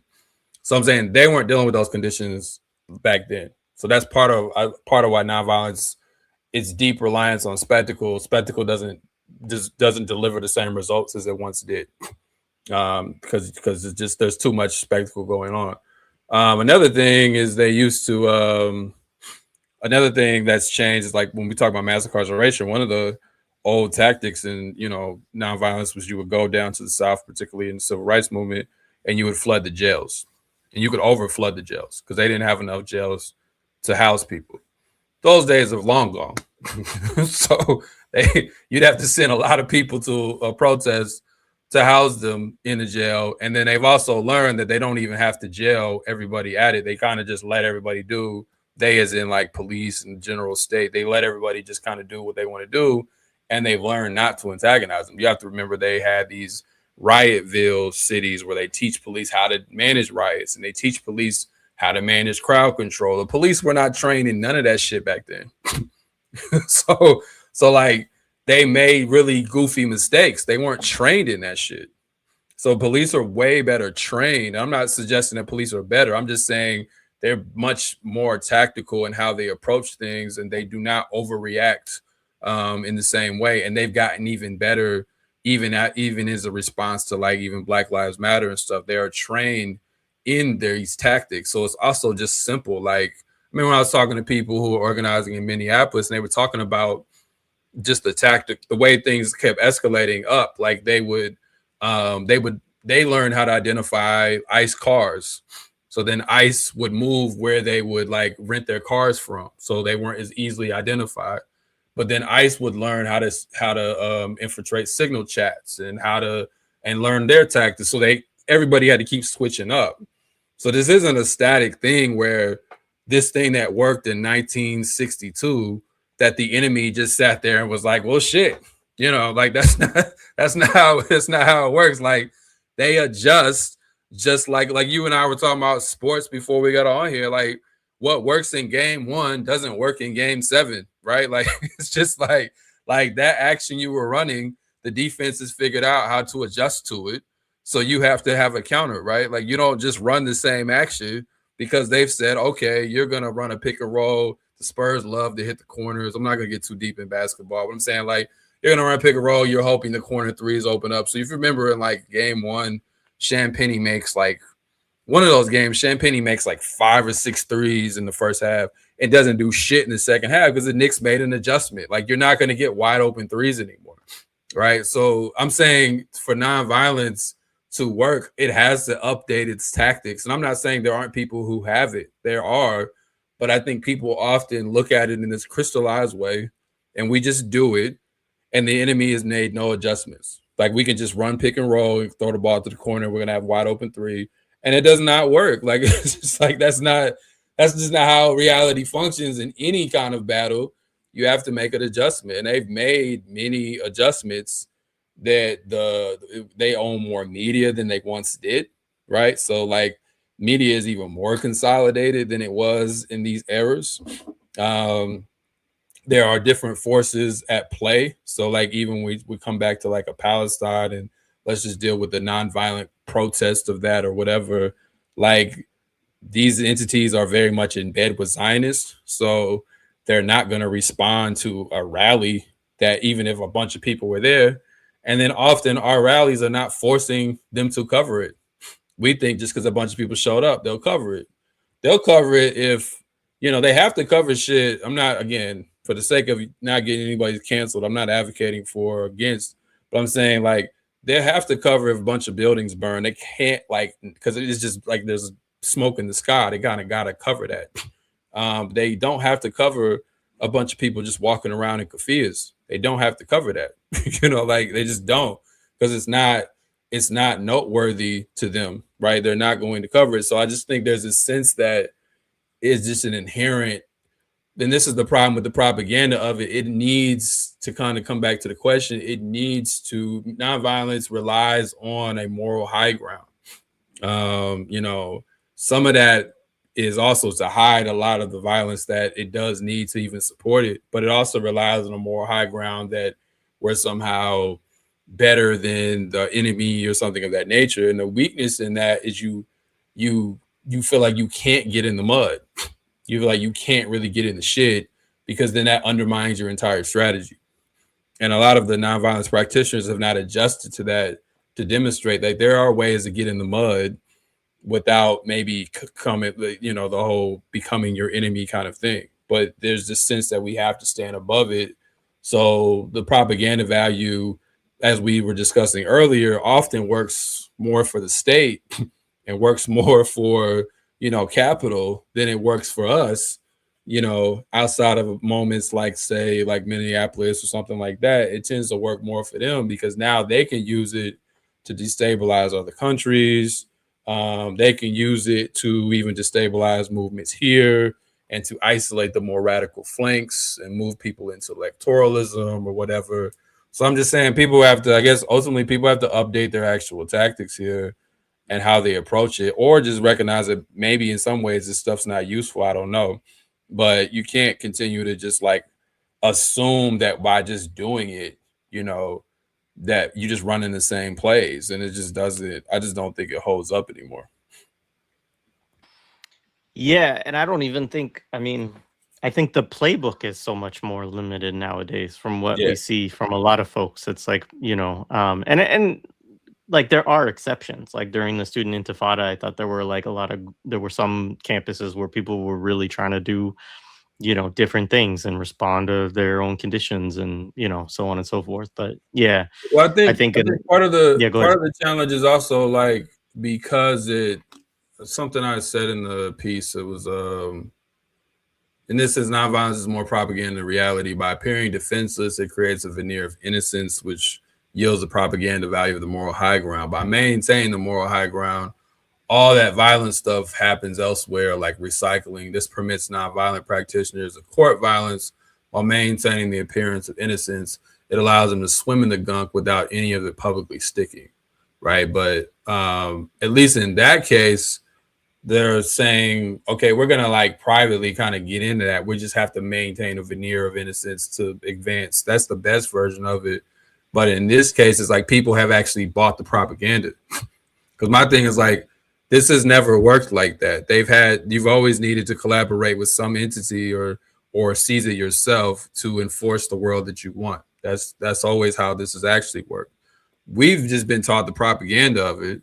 So we don't even, that other part doesn't really register with a lot of us. So that's why you get these limitations. So there are limitations in all violent, nonviolence doesn't really matter. There are always limitations, but I'm just saying you can criticize the civil rights movement for many things if you want, I guess. But so you can say that they were too in bed with the state, and ultimately, as I kind of argued out in the second piece, that I think leads to Dr. King's assassination, because he breaks with his ally in many ways in terms of the federal government was enforcing civil rights, but he breaks with them on Vietnam, and that leads to, he doesn't have the same protection as he once had. But even in that relationship, you have somebody that does have guns that's able to advance, you know, your cause. Now, maybe you should rely more on the people and not so much on the state. That's a point that could be made.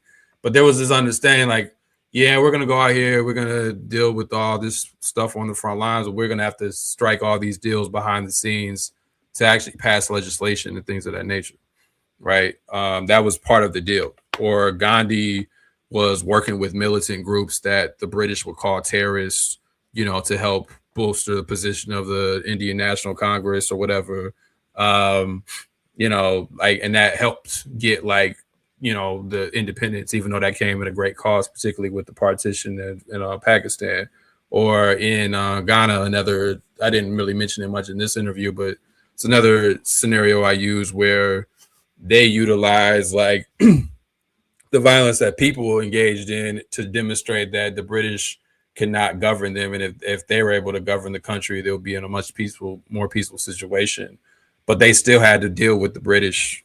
They still had to, and I think sometimes the negotiating, we don't like our enemies, so we don't think we need to negotiate with them. But you do have to, like Mandela, and I know there's a lot of mixed feelings about Mandela, but something he did say that I think is worthwhile was that he's like, never romanticize this shit. You're always the point is always to get to the negotiating table. You're just trying to come to the negotiating table with as much leverage as you can. Like that's you need so nonviolence to help if it has any real I guess usefulness, it should help build leverage at the negotiating table. But you ultimately are going to have to negotiate. You just want to negotiate from a position of strength. Unless you can just bulldoze your opponent, right? Which most people committing nonviolence, obviously by the statement of nonviolence, you cannot bulldoze your opponent. So unless you can just bulldoze your opponent, you're going to have to be able to negotiate some kind of settlement or some kind of ends. And depending on how much leverage you have at the table, that will give you a sense of, how well you're doing. But I don't think we're thinking about it like that often. So it's more so we just need people to care. We just need people to be outraged about it. And I think that, that has its usefulness, but that has its limits as well. And again, like you said, there are people who understand everything I've said and even more. So I'm not saying nobody is thinking on this level, but it's definitely not the majority at this point. It's just not,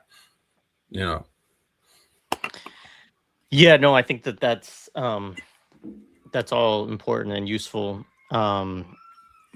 You may hear my son screaming in the background. I don't know why what's going on, but probably having some issue with his video game. But summer with the kids, that's what we're dealing with right now. Playing, yeah. But yeah, I mean, I think that's a incredibly, good breakdown basically of all of it. And I definitely encourage people to read the pieces. And I think the question about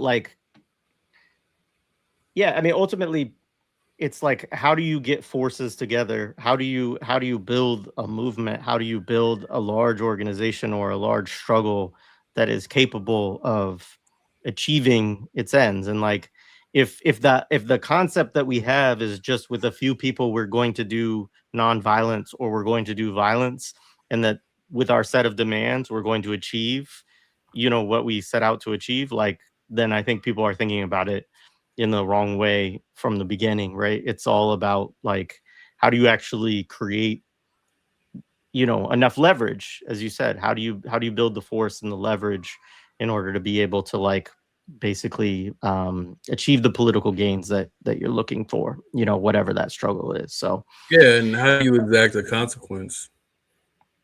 Yep.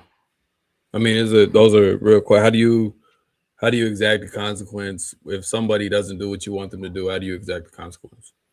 Right. And then really just thinking through that. And a lot of times that's not an easy question to answer, especially for those of us who don't have a lot of power. But how do we exact the consequence? How do we make it where, okay, you didn't do that, so there will be some kind of suffering that meets the moment, a consequence that's not that isn't necessary. They're going to shrug that off. That's why I think Iran's an interesting example, because technically colors in the Strait of Hormuz, in this kind of nonviolent violence binary that I'm not really agreeing with, technically that's nonviolent. They're just like, we're over here, we live here, y'all can't come through. Now, if you come through, it might get violent, but we're like, you just can't. We're shutting this down, or we're not going to negotiate until this is what we want, right? Like, you could. This is forms of, people will call that diplomacy or whatever, or lawfare or whatever, right? Like, but it's a consequence that you have to constantly deal with. If they can get you, you can be like, oh, we don't want these people here, blah blah. At the end of the day, you know. If you want to keep messing with them, like, they can mess up the world energy, which was probably a crisis coming on some scale, because it doesn't look like much is still coming out of there. But I'm saying, like, that's a consequence. When you don't have that kind of leverage, it's tougher to get what you want out of the situation. And they just thought they happen to have that, and I think we have to more so assess, when we're fighting for something, where does that lie? If we don't have it, how do we get to it? Like, those are questions I think we need to be thinking through more, not just if we're on the quote unquote right side, and that by itself fixing every other thing. Like, I think that's out. Yeah, and the other thing that you talk about a little bit in the piece is how in some of the instances, well, I think you argue, like, in general, nonviolent movements ultimately are, I don't want to misquote you on this, but it's something along the lines of, like, they're looking to achieve a place where they control the monopoly on violence or something like that, right? Like, thinking about, I guess, the achievement of state power and stuff like that within the discussion. And you touched on that, right? There was mainly three arguments. The first piece was just the first argument, when that's how we get, like, the sacrificial violence, nonviolence is violent because people beating you up and entering into a violent scenario is violent. But then the other two arguments, which I think were easier to make, because I think history is just more bears it out. But, like, you are either like the state has a monopoly on violence, but where the state chooses to point its gun can be persuaded sometimes, depending on scenario. So if you can seize state power, you can actually decide where the gun is pointed, even if you seize it through mainly so-called nonviolent means. If you can influence the government, in this case of the civil rights movement, to point its gun elsewhere, or to at least not aim it so heavily at you, you're trying to influence the violence one way or the other. You're not eliminating it, though. You're not abolishing the violence. You are trying to. So like, Lasordo makes a good point, and I kind of echoed it, where you need violence to enforce segregation, and you need violence to desegregate.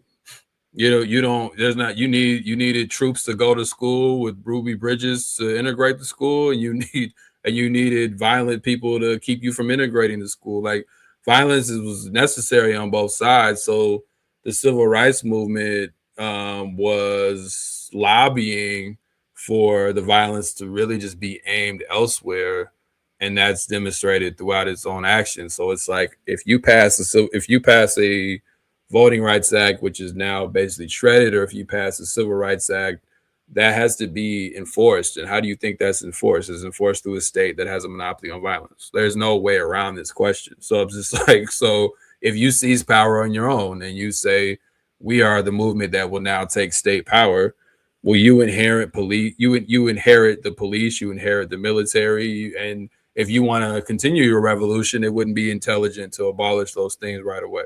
Right, like, you're gonna have to have some way to defend the revolution, right? So so there's no world around that. And then also the third argument was just, it also, nonviolence can not in all cases, but can be benefited by people willing, the masses of people, the non-state actors, quote unquote, who are willing to take it to the streets. And they might see, like we were talking about, that scenario of trying to influence someone's conscience. Their conscience might be moved by you getting beat up. They're just not gonna respond in the same way that you respond. They're like, oh, they're getting beat up, so now I'm going to beat that person up for you. And so I'm going to burn this building down.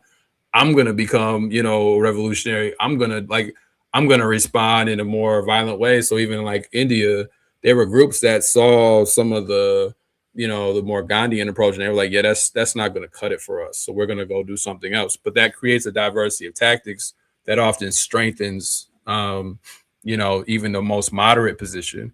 But I always argue the most moderate position should still be a radical position. That way, if that's the bargain they take, we're still in a good spot. If the most moderate position is some conservative BS and the most radical position is just in the center or something, then we're going to probably lose that no matter who gets accepted by the other side, right? So that's just something to think about when folks talk about, organizing. But yeah, like you can't have any of this. All this is enforced. A nation state has to enforce its way of life in some way, shape, or form through a monopoly on violence. That's just what it is. So unless we're talking about some stateless situation, which I still think would require some kind of violence, but it's just, so my thing is like violence is just a fact of life. It's not something to be romanticized. It's not something to be hated. It's just a fact of life. Similar to how we have to deal with weather or similar to how we have to deal with other things. It's just a fact of life, and we need to deal with it because it's always a vacuum that will be filled.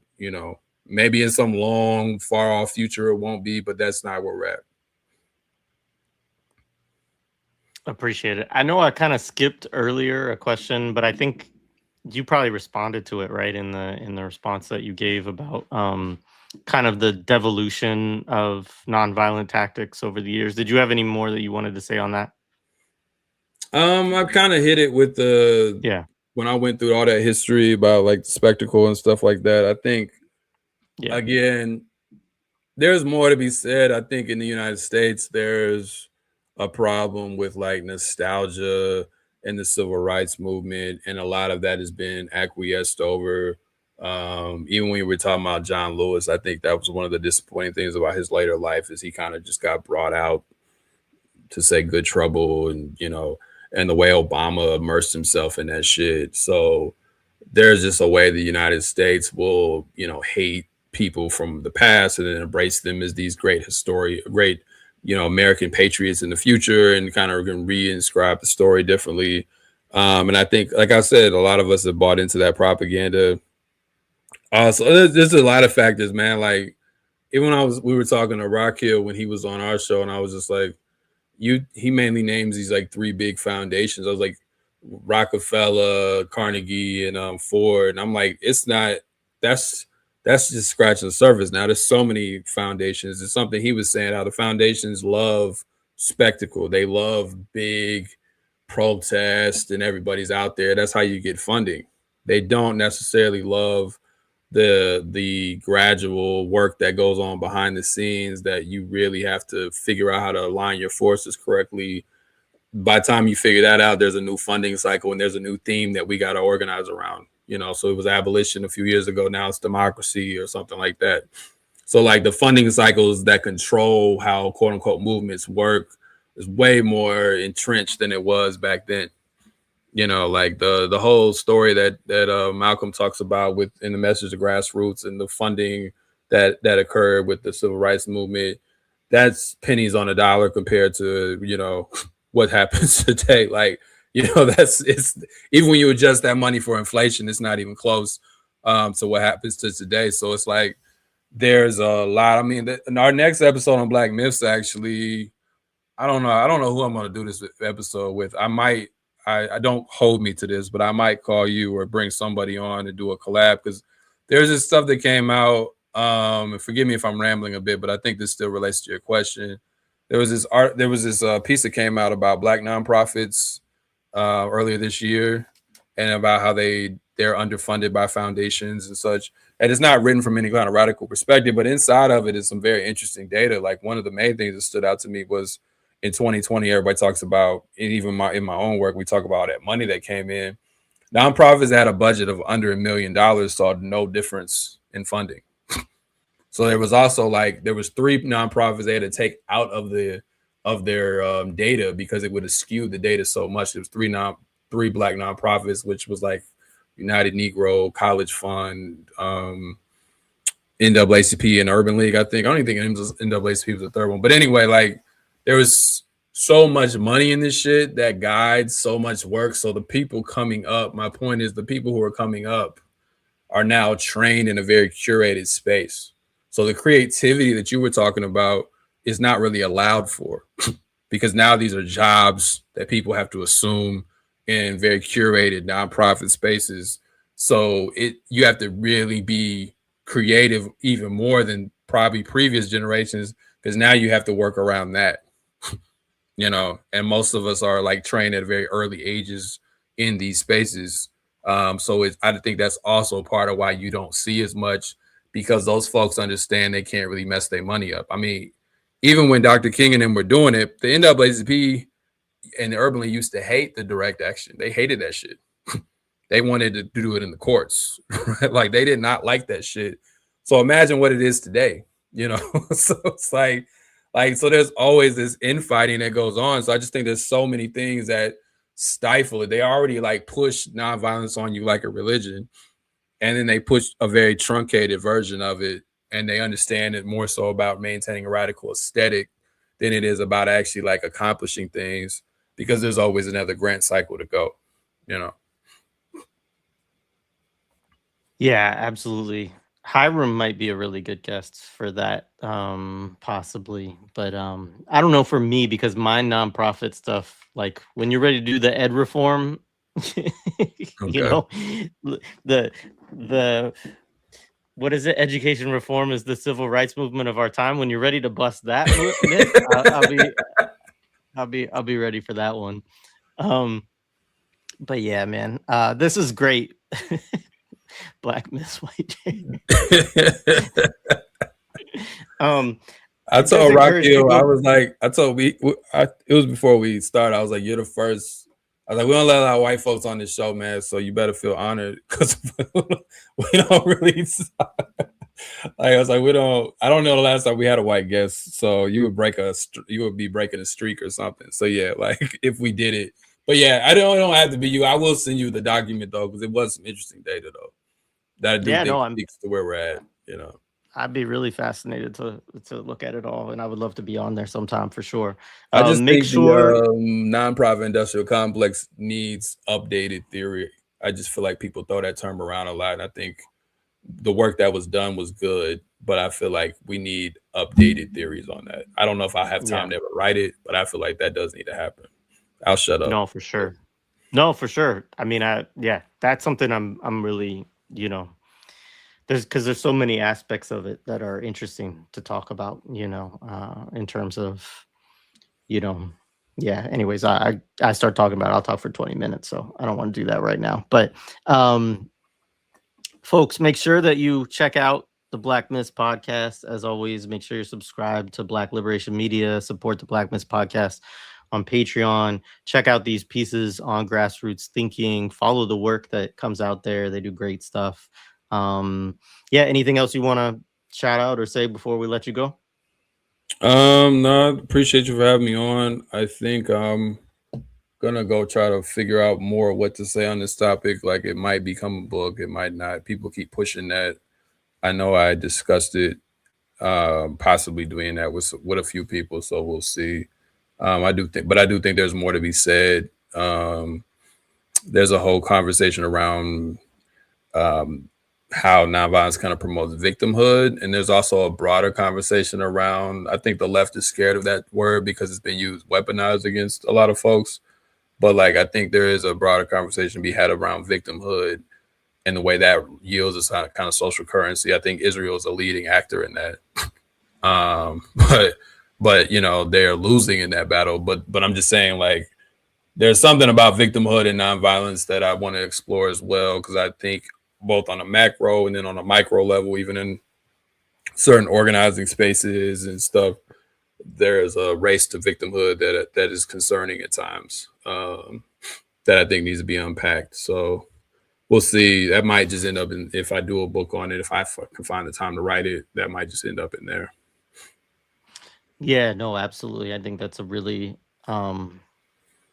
it's an important That's an important angle, and it's something that I don't think that we have enough discussion about, because it's like it really does take some um yeah, some work and some theorizing. I would love to see you write something on that, because you know, it's like there's a real importance to recognizing oppression and structures of Mhm. oppression and fighting them, obviously, but getting caught up in the fetishization of victimhood, or even like you know, even some of the ways that intersectionality can be deployed, where people start to like name the different Mhm. oppressions that they face, and then sort of take it uh as if it lends more credence to a political analysis, because they have all of these various forms of oppression that individually like are represented by their personhood in a certain way, right? Like there's a lot of interesting, I think, stuff to dig into in all of Yeah. that. And it Yeah. has to be done in a nuanced way too, because there is also the reality that like people who have experienced the oppression do have some kind of experience from that that has some value to be discussed as well. Yeah, I think there's something about the incentive structure that needs to be tackled more. I think people often get mad, and I mean, I understand because I've had to deal with these kind of things interpersonally, or like with people in different forms of work, and it is frustrating because you kind of can see it for what it is. But I think there's a incentive structure that's put in place that like enables that kind of behavior, and that's more what I'm interested in, not so much the identity politics. It's kind of, I'm not trying to do that thing, but like, and I know you're not, but I'm saying like that's been written about and honestly isn't very interesting, but like there's an incentive structure that lends to that, and I think a lot of it is this kind of the propaganda of nonviolence. I don't think that's like the core or the only feature of it, but there's something about the moral high ground and the way that this is not just the left. This is just a kind of a way American politics functions in general. If you can assume the moral high ground, there's just a lot of weight that's given to that I don't even think it functions that way in other countries necessarily. But in America, it's a very big thing. But one of the main ways they get to the moral high ground, particularly in this age, is victimhood, right? Is somebody is so I'm not being recognized or something of that nature. And so when you don't play into that, there's consequences, right? And if you don't yield to it, there's consequences. But I think it has I can never prove it's like on purpose, but it just has a way of really like grinding things to a halt, you know. And I find that to be problematic. And I think about on a macro scale how you have me and Rasul were talking about this like ethno states built on victimhood and how gross that gets. So we can kind of see the logical conclusion of what it looks like when an ethno state, particularly Israel, but there are others, are like built on victimhood and then they're like supported by capital. We see how gross that gets. So like that's the logical conclusion of building things on victimhood, because I don't even think it's quote unquote identity. It's like an identity of victimhood specifically, right? And then it's like, so then it neuters movements because people feel like they have to express their grievances through that lens when there are other ways to express them, you know. But that's what gets rewarded often, right? Is if you can prove that. So like Israel was successful for a long time. I think it's the greatest example of it because they actually organized a state on it and they were able to say, we experienced the Holocaust, we experienced anti Semitism, therefore anything and everything we do is justified. That's the logical conclusion of all this shit. You know, most of us will never get that much power to where it goes to that point. But if you take it to this point where you, as an exclusive group, have experienced something that nobody else has experienced, and you deserve all of these things because of it, that's where that's gonna go. So I just feel like that needs to be dealt with. I don't know if how I'm gonna fully tie it in. I'm more so just kind of giving you my notes in my head. Like this is not fully worked out. So if there are holes in my argument, I accept those because I haven't actually worked this out fully. But I think there's something there that does need to be fleshed out. That's not about attacking marginalized people, but it is about saying what is this incentive structure that's been put in place that kind of promotes this kind of behavior, and let's look at how it works when it is given full power and weapons and bombs. Like this is how it plays out. So what is it in between that we can think through? Yeah, no, that's really interesting.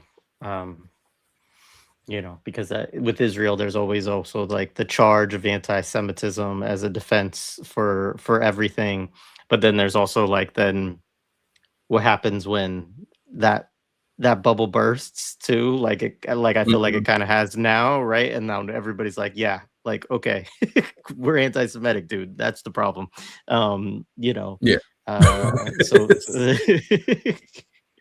all right, Yeah. man. This has been great. Appreciate it as always. Thanks for coming through and doing this. And yeah, encourage people to read the pieces if they have not. No, for All sure. right, Thank man. you. Thank you. Yeah. I appreciate Peace, everybody.